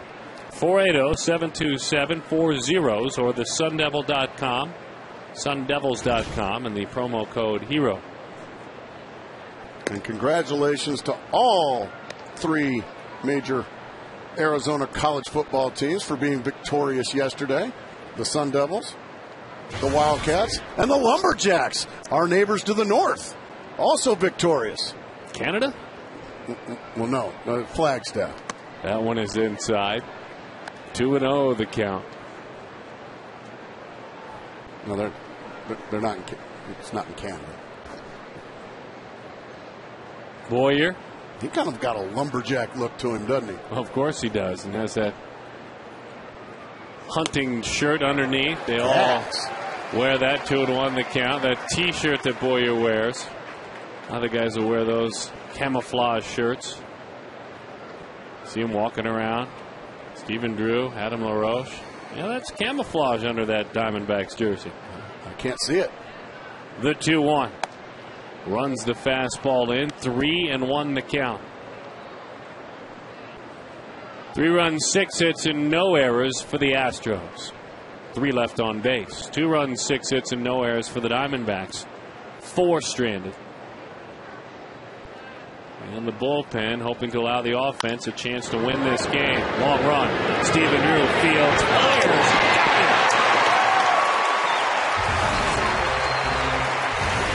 Trying to get things going. Drew with the fabulous play. He leads it off. It's birthday boy Chris Young and hard hit Kelly Johnson.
And Bulbo, too, bring you back to the ball game. It's a family day at the ballpark on this holiday weekend. Summarizing what has occurred. 3-run homer in the first by Hunter Pence, and then solo shots Johnson and Hester. And now Matt Lindstrom takes the baseball. The day is over for the left-hander Jay Happ, and what a day it was. Lindstrom throws really hard. One of the best fastballs in all of baseball, Matt Lindstrom. And that is not equated to a dominating ERA. Stephen Drew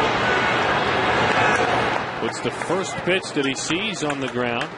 And Drew is erased with 5 outs to play with now and down by a run.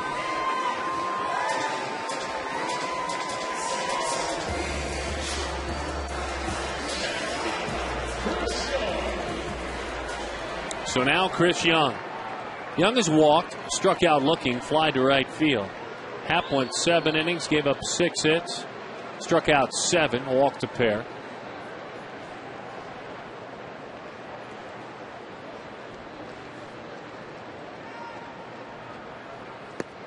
As that one sails low, 96 miles an hour.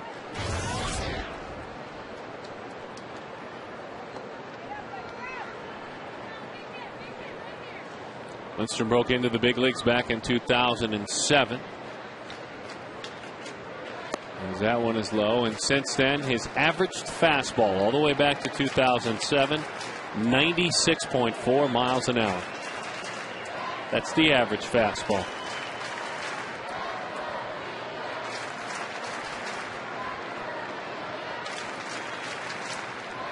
Crowd trying to get things going down below. About 26,000 here today. Ooh, got him to chase a high fastball that would have been ball 3. That's the thing about Chris Young. He's got that great power that we know of. He's also a guy, if he walks, he can draw a walk. I mean, he can steal second base and even third base.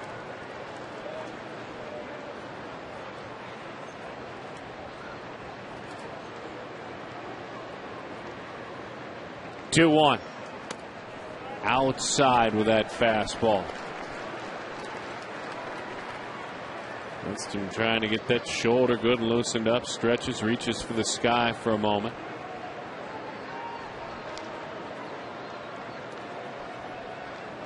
The Mets, the Marlins, and now the Astros. He did get ball 4. Well, then you hope. Away we go. Join Fox Sports Arizona and the Diamondbacks and support Phoenix RBI. Participate in the first annual co-ed softball tournament. Saturday, October 9th at Anthem Community Park. Get your team signed up and help support our kids. I'll be out there. For more information, visit the Community Spotlight page at foxsportsarizona.com. That's a real good thing. October the 9th.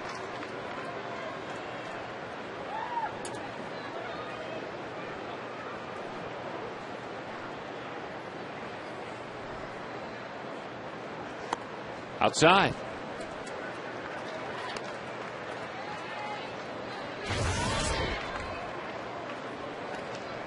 Well, let's see if Kelly Johnson can make Lindstrom pay for that late inning walk, because they tend to score those late walks. Well-known fact around baseball.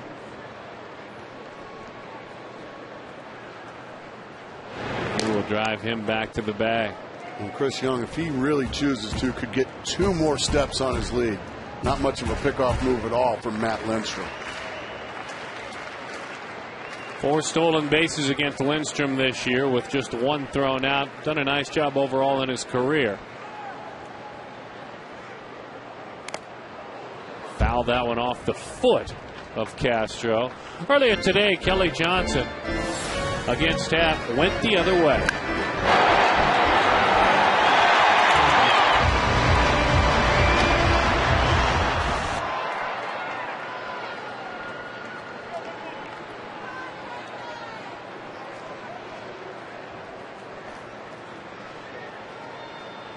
Lindstrom very deliberate to the plate. Let's see if Chris Young can get a jump on him and steal second base. There he goes. Swings right through it. Stolen base, but the count is 1-2. Threw him a nasty slider. And now just a little Texas leaguer will tie this ball game up. That's exactly right. He got a good jump on Lindstrom and got the breaking ball. Really nothing Castro can do there. He's in easily. And also, after the swing and miss, the double play no longer in order. Chris Young's been known to take off for third base as well. I like having the guts to do it late in the ball game.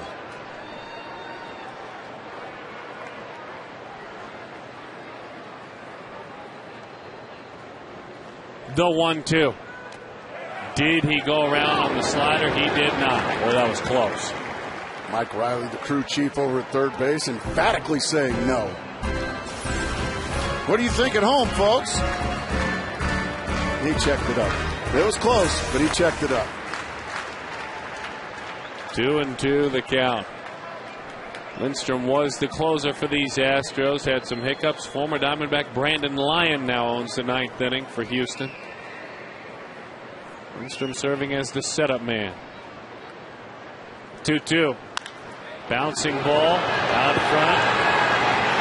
Cheated a bit on 97, so he pulled it but didn't square it up at all. Runner moves to third. In front of Mark Reynolds. Now a classic matchup of power on power about to happen. Mark Reynolds, a guy that we always talk about having that puncher's chance. Reynolds is 0 for 3. But he's a guy that no matter who is on the mound, it might be an ace, it might be a closer, or it might be the number 5 starter or a long reliever. He's going to strike out, but he can also take you deep any time. Fastball away, 1-0 the count to Mark Reynolds. Mark 0 for 3 with the strikeout, and this year 3 for 25 against the Astros.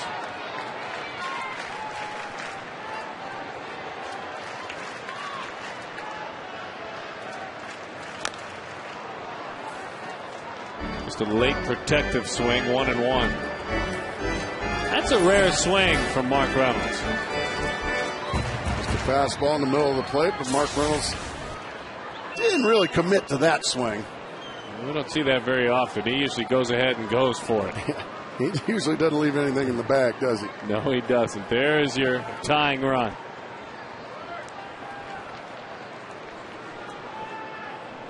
One and one to count.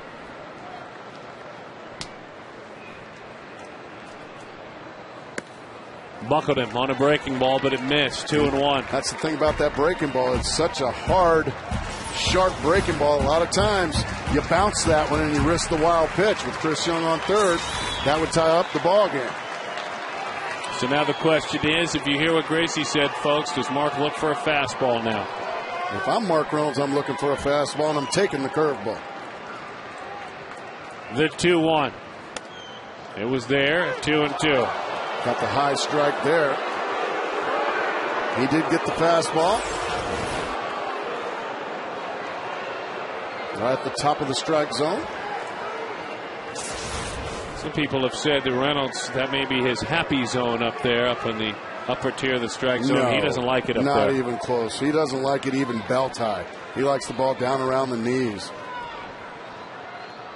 The 2-2. Breaking ball, grounded out to third. Where Blum sets and fires in time for the out. Lindstrom locks it down, so if they do it, they'll have to do it against their old teammate, Brandon Lyon.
Southwest.com. Grab your bag. It is on. Quest high-speed internet. Blazing fast speeds. It won't burn up your wallet. Your Valley Hyundai dealers. Time for the seventh inning stretch. Your Dollars Hyundai. Now the most fuel-efficient car maker in America. Visit ValleyHyundaiDealers.com. Taking a tour through the team shop. One of our favorite destinations. I know I'm all done for Christmas 2010 shopping. You got to get on down there because it's just about here. Christmas right around the corner. Hit the team shop and get yourself a gift for someone special. Stuff that stocking as Esperling Vasquez goes to work. It's not even close to Christmas yet. It's actually still 108 degrees out. And before you know it, it'll be here. Quite sure what we're waiting on here. We have I think we're missing a player, and the player is Mark Reynolds. Well, that's not good because Augie Ojeda is. Yeah, I think Mark hurt himself. I don't know what he did, but Augie Ojeda is going to replace him. So we've had Justin Upton as a no-go for the last several days, and nowhere near starting as Upton. And now Mark Reynolds comes out of the ball game. And this is bad news for Diamondbacks and their fans. There's Upton. That left shoulder has kept him out of the lineup. Well, Mark Reynolds is not. Well, maybe he is now. I don't know. He's not heading to the clubhouse. I think he got jammed by this pitch and may have bruised a thumb or. Yeah. Yes, sir. You see him really shake that right hand in pain. Like, ow.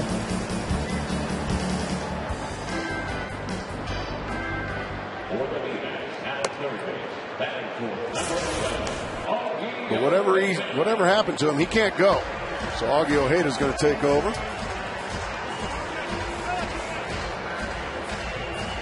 That'll make Jim Weber very happy.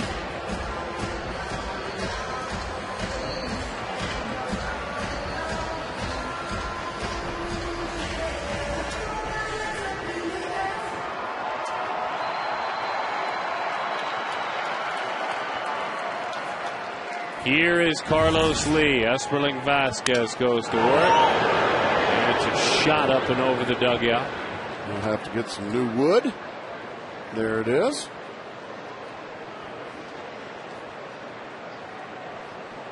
He's got some of that batting stick on there. Now, did you like the batting stick? No. Or the pine tar and the pine tar rag? All due respect to Manny Mota, whom I love with all my heart, but I didn't like his batting stick. I like the pine tar rag and the rosin. For you casual baseball fans, the difference is this. It's taking a fluid and the sticky fluid, putting it on a towel, essentially, and that's what you put on your bat. That's the pine tar rag. And the batting stick is almost more like a roll-on deodorant, if you will. That's very well said. And it puts a similar substance, correct? Like the sap from a tree right there? Something to that effect, yeah. I didn't like the batting style. I like that nasty pine tar. Yeah. Brings back good memories. The 0-2. Got him to chase. I think he almost threw that one side on.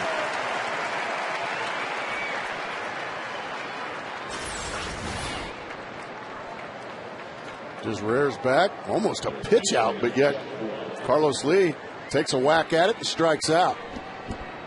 And so that time the batting stick didn't treat him really nicely. That's that terrible batting stick. Well, somebody likes it. And a lot of players like it. I'm probably in the minority, Darren. Really? Yeah. Well, I know pitchers love a pine tar rag if they can get it on out to the mound. Sure they do.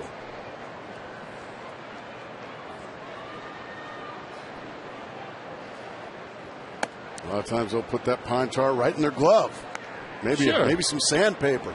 Well, I don't know about the sandpaper, but I certainly know that pine tar helps. It'll get a little tack on the baseball, some good spin on your breaking ball. Well, there's already pine tar on the baseball. You don't really need it anymore. They rub them up in mud. Right, but not in pine tar. Yeah, good point. 2-1 to count. There's a lot of pitchers like to put a little suntan lotion on the back of their necks. Oral.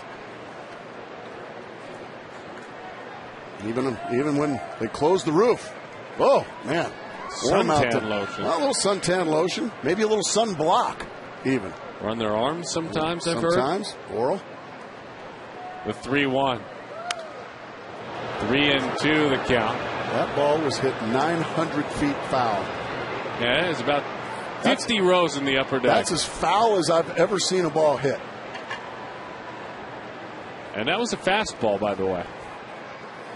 Do you think they expected a souvenir up there? A little out in front.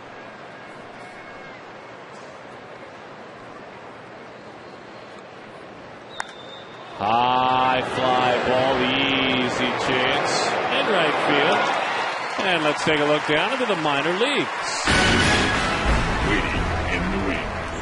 Waiting in the wings. What a job Patrick Corbin is doing in the Dan Herron trade. The left-hander, big, tall, lanky left-hander. 1.17 ERA. Left-handed pitcher. That's exactly right. Look at the work he has done this season overall. He is on his way. Waiting in the wing. I like it when you do that with your voice, Darren. Looking forward to seeing him here in a couple of days. Pitching in the big leagues. Patrick Corbin. Lefty. You know I love those left-handers, Darren. And you won't see him in the big leagues, though, this year. No, why not? Well, he's earning his stripes down in A-ball right now. Oh, okay.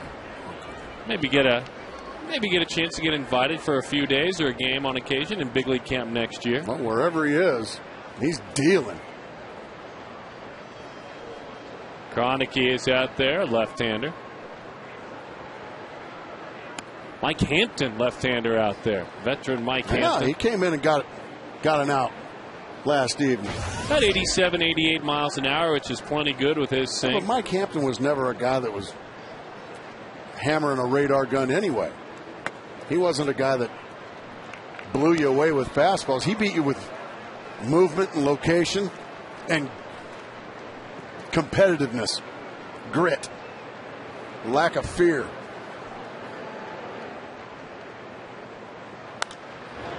A mile high. Is there room? Hester fires that mask away, and it bounces around down there. It's a souvenir. FoxSportsArizona.com, their in-depth coverage of ASU and U of A's opening week wins, plus Dennis Erickson's press conference live tomorrow at noon. The latest on the fate of Matt Leinart. FoxSportsArizona.com, dedicated to the Arizona sports fan. Luis Gonzalez couldn't make that play, huh?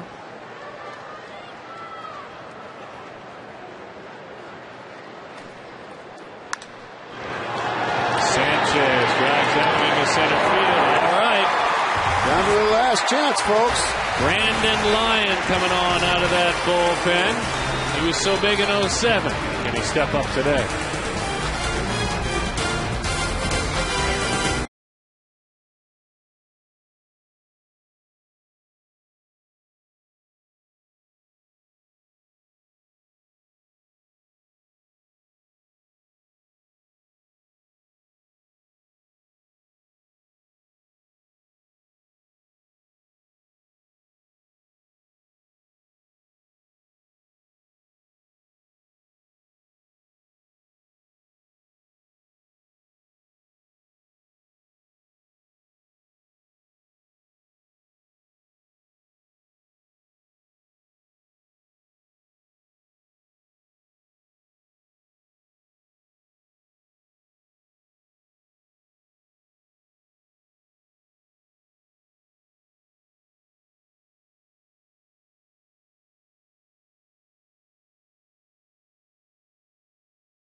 In left field, and Brandon Lyon takes over on the mound. The right-hander, and part of that Kurt Schilling deal back in 2003, pitched for the Diamondbacks from 05 to 08. As he has stepped in since August the 13th, 12 games, 13 innings pitched, 10 of 10 in saves without a single run allowed. He has been on a roll. Tough sledding here if you're the Diamondbacks. Remind us how he gets folks out, Gracie. He's got a good fastball. And what he's added since his days with the Diamondbacks, he's added a cut fastball. Doesn't everybody throw a cut fastball now? Well, they should. But he's added a cut fastball, and it's a pretty good one, Darren. And then he's one of those rare closers that's got 4 pitches. It goes the curveball, the slider, and the changeup as well. Brandon Allen has a bat. He waits on deck. Line drive the other way. Once again to the only fielder on the left side of the diamond for Adam LaRose. That's twice now. He's hit the ball right on the nose at the only fielder on the left side of the diamond. Well, that's just bad luck.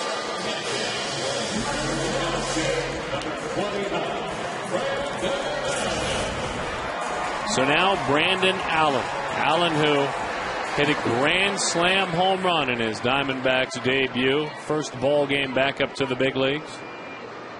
That was on Wednesday against the San Diego Padres.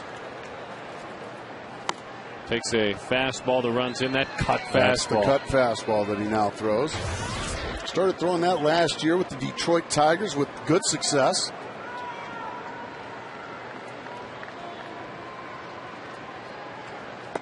And that's the straight fastball. It's a nice, as you mentioned, 12-6 curveball. Pitches into lefties with that cutter. Never pitched in much to righties when he was here in Arizona. That's the changeup. 1-2 the count. He's just a cool customer out there. Pretty unflappable. Utah born and raised. They want another changeup. Brandon gives it to him, leaves it up there. So Allen goes into the corner. Hustling on around. Pumps the plate. How far does it roll away from him? Allen could have had a shot at three. Instead, he's got a double out there. Well, unfortunately for Brandon Allen, he just stretched a triple into a double.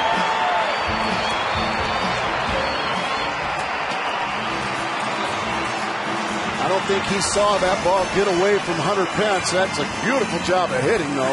Stayed on the changeup, rips it down the right field line. But once the ball gets away from Hunter Pence right there, and he had trouble with it, I think Brandon Allen just thought he was going to come up with it, and he coasted on into second base.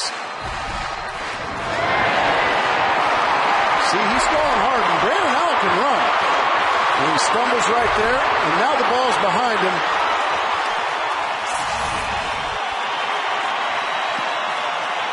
But he still stands on second base as the tying run.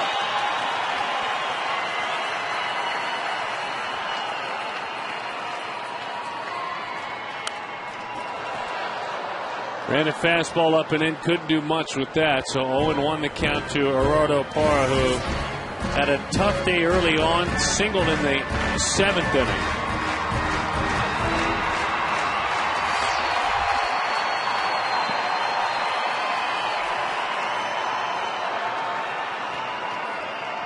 Or 14 hits in his last 32 at bats. Well over 400. In on the hands, popped it up. Keppinger going back, still going.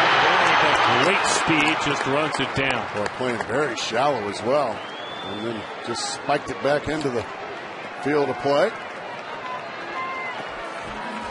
It's what is often a Texas leaguer, born playing very shallow, was able to easily make the play. And that's playing very shallow right there, folks. That's usually a Texas leaguer, but Bourne really comes in and makes a play easily. So now the D-backs down to their last breath. It's going to be pinch hitter Miguel Montero. Miggy at 278. He has got 8 home runs. He's got 38 RBIs. 6 of 19 in this homestand. That's a 316 clip.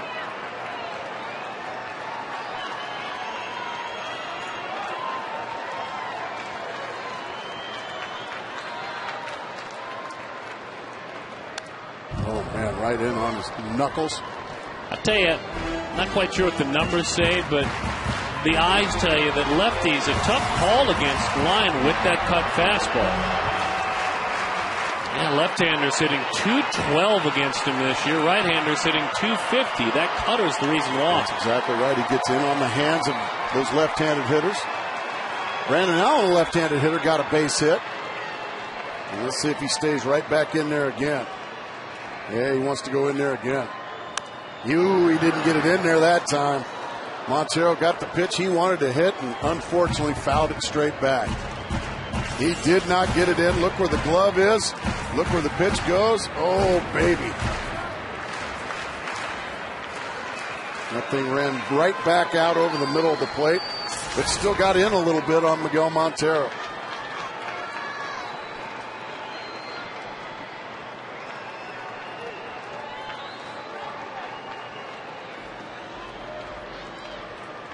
Stepping off. There have been 127 plate appearances for left-handed batters. That one homer. 156 for righties, no homers. The long balls really haven't plagued him from either side. Got him with that curveball straight down, and the Astros continue what has been an incredible second half. Very quietly under the radar, Brad Mills has these Houston Astros piecing things together, and a big part of the reason why is that man, Hunter Pence, our APS Energy All-Star Gracie.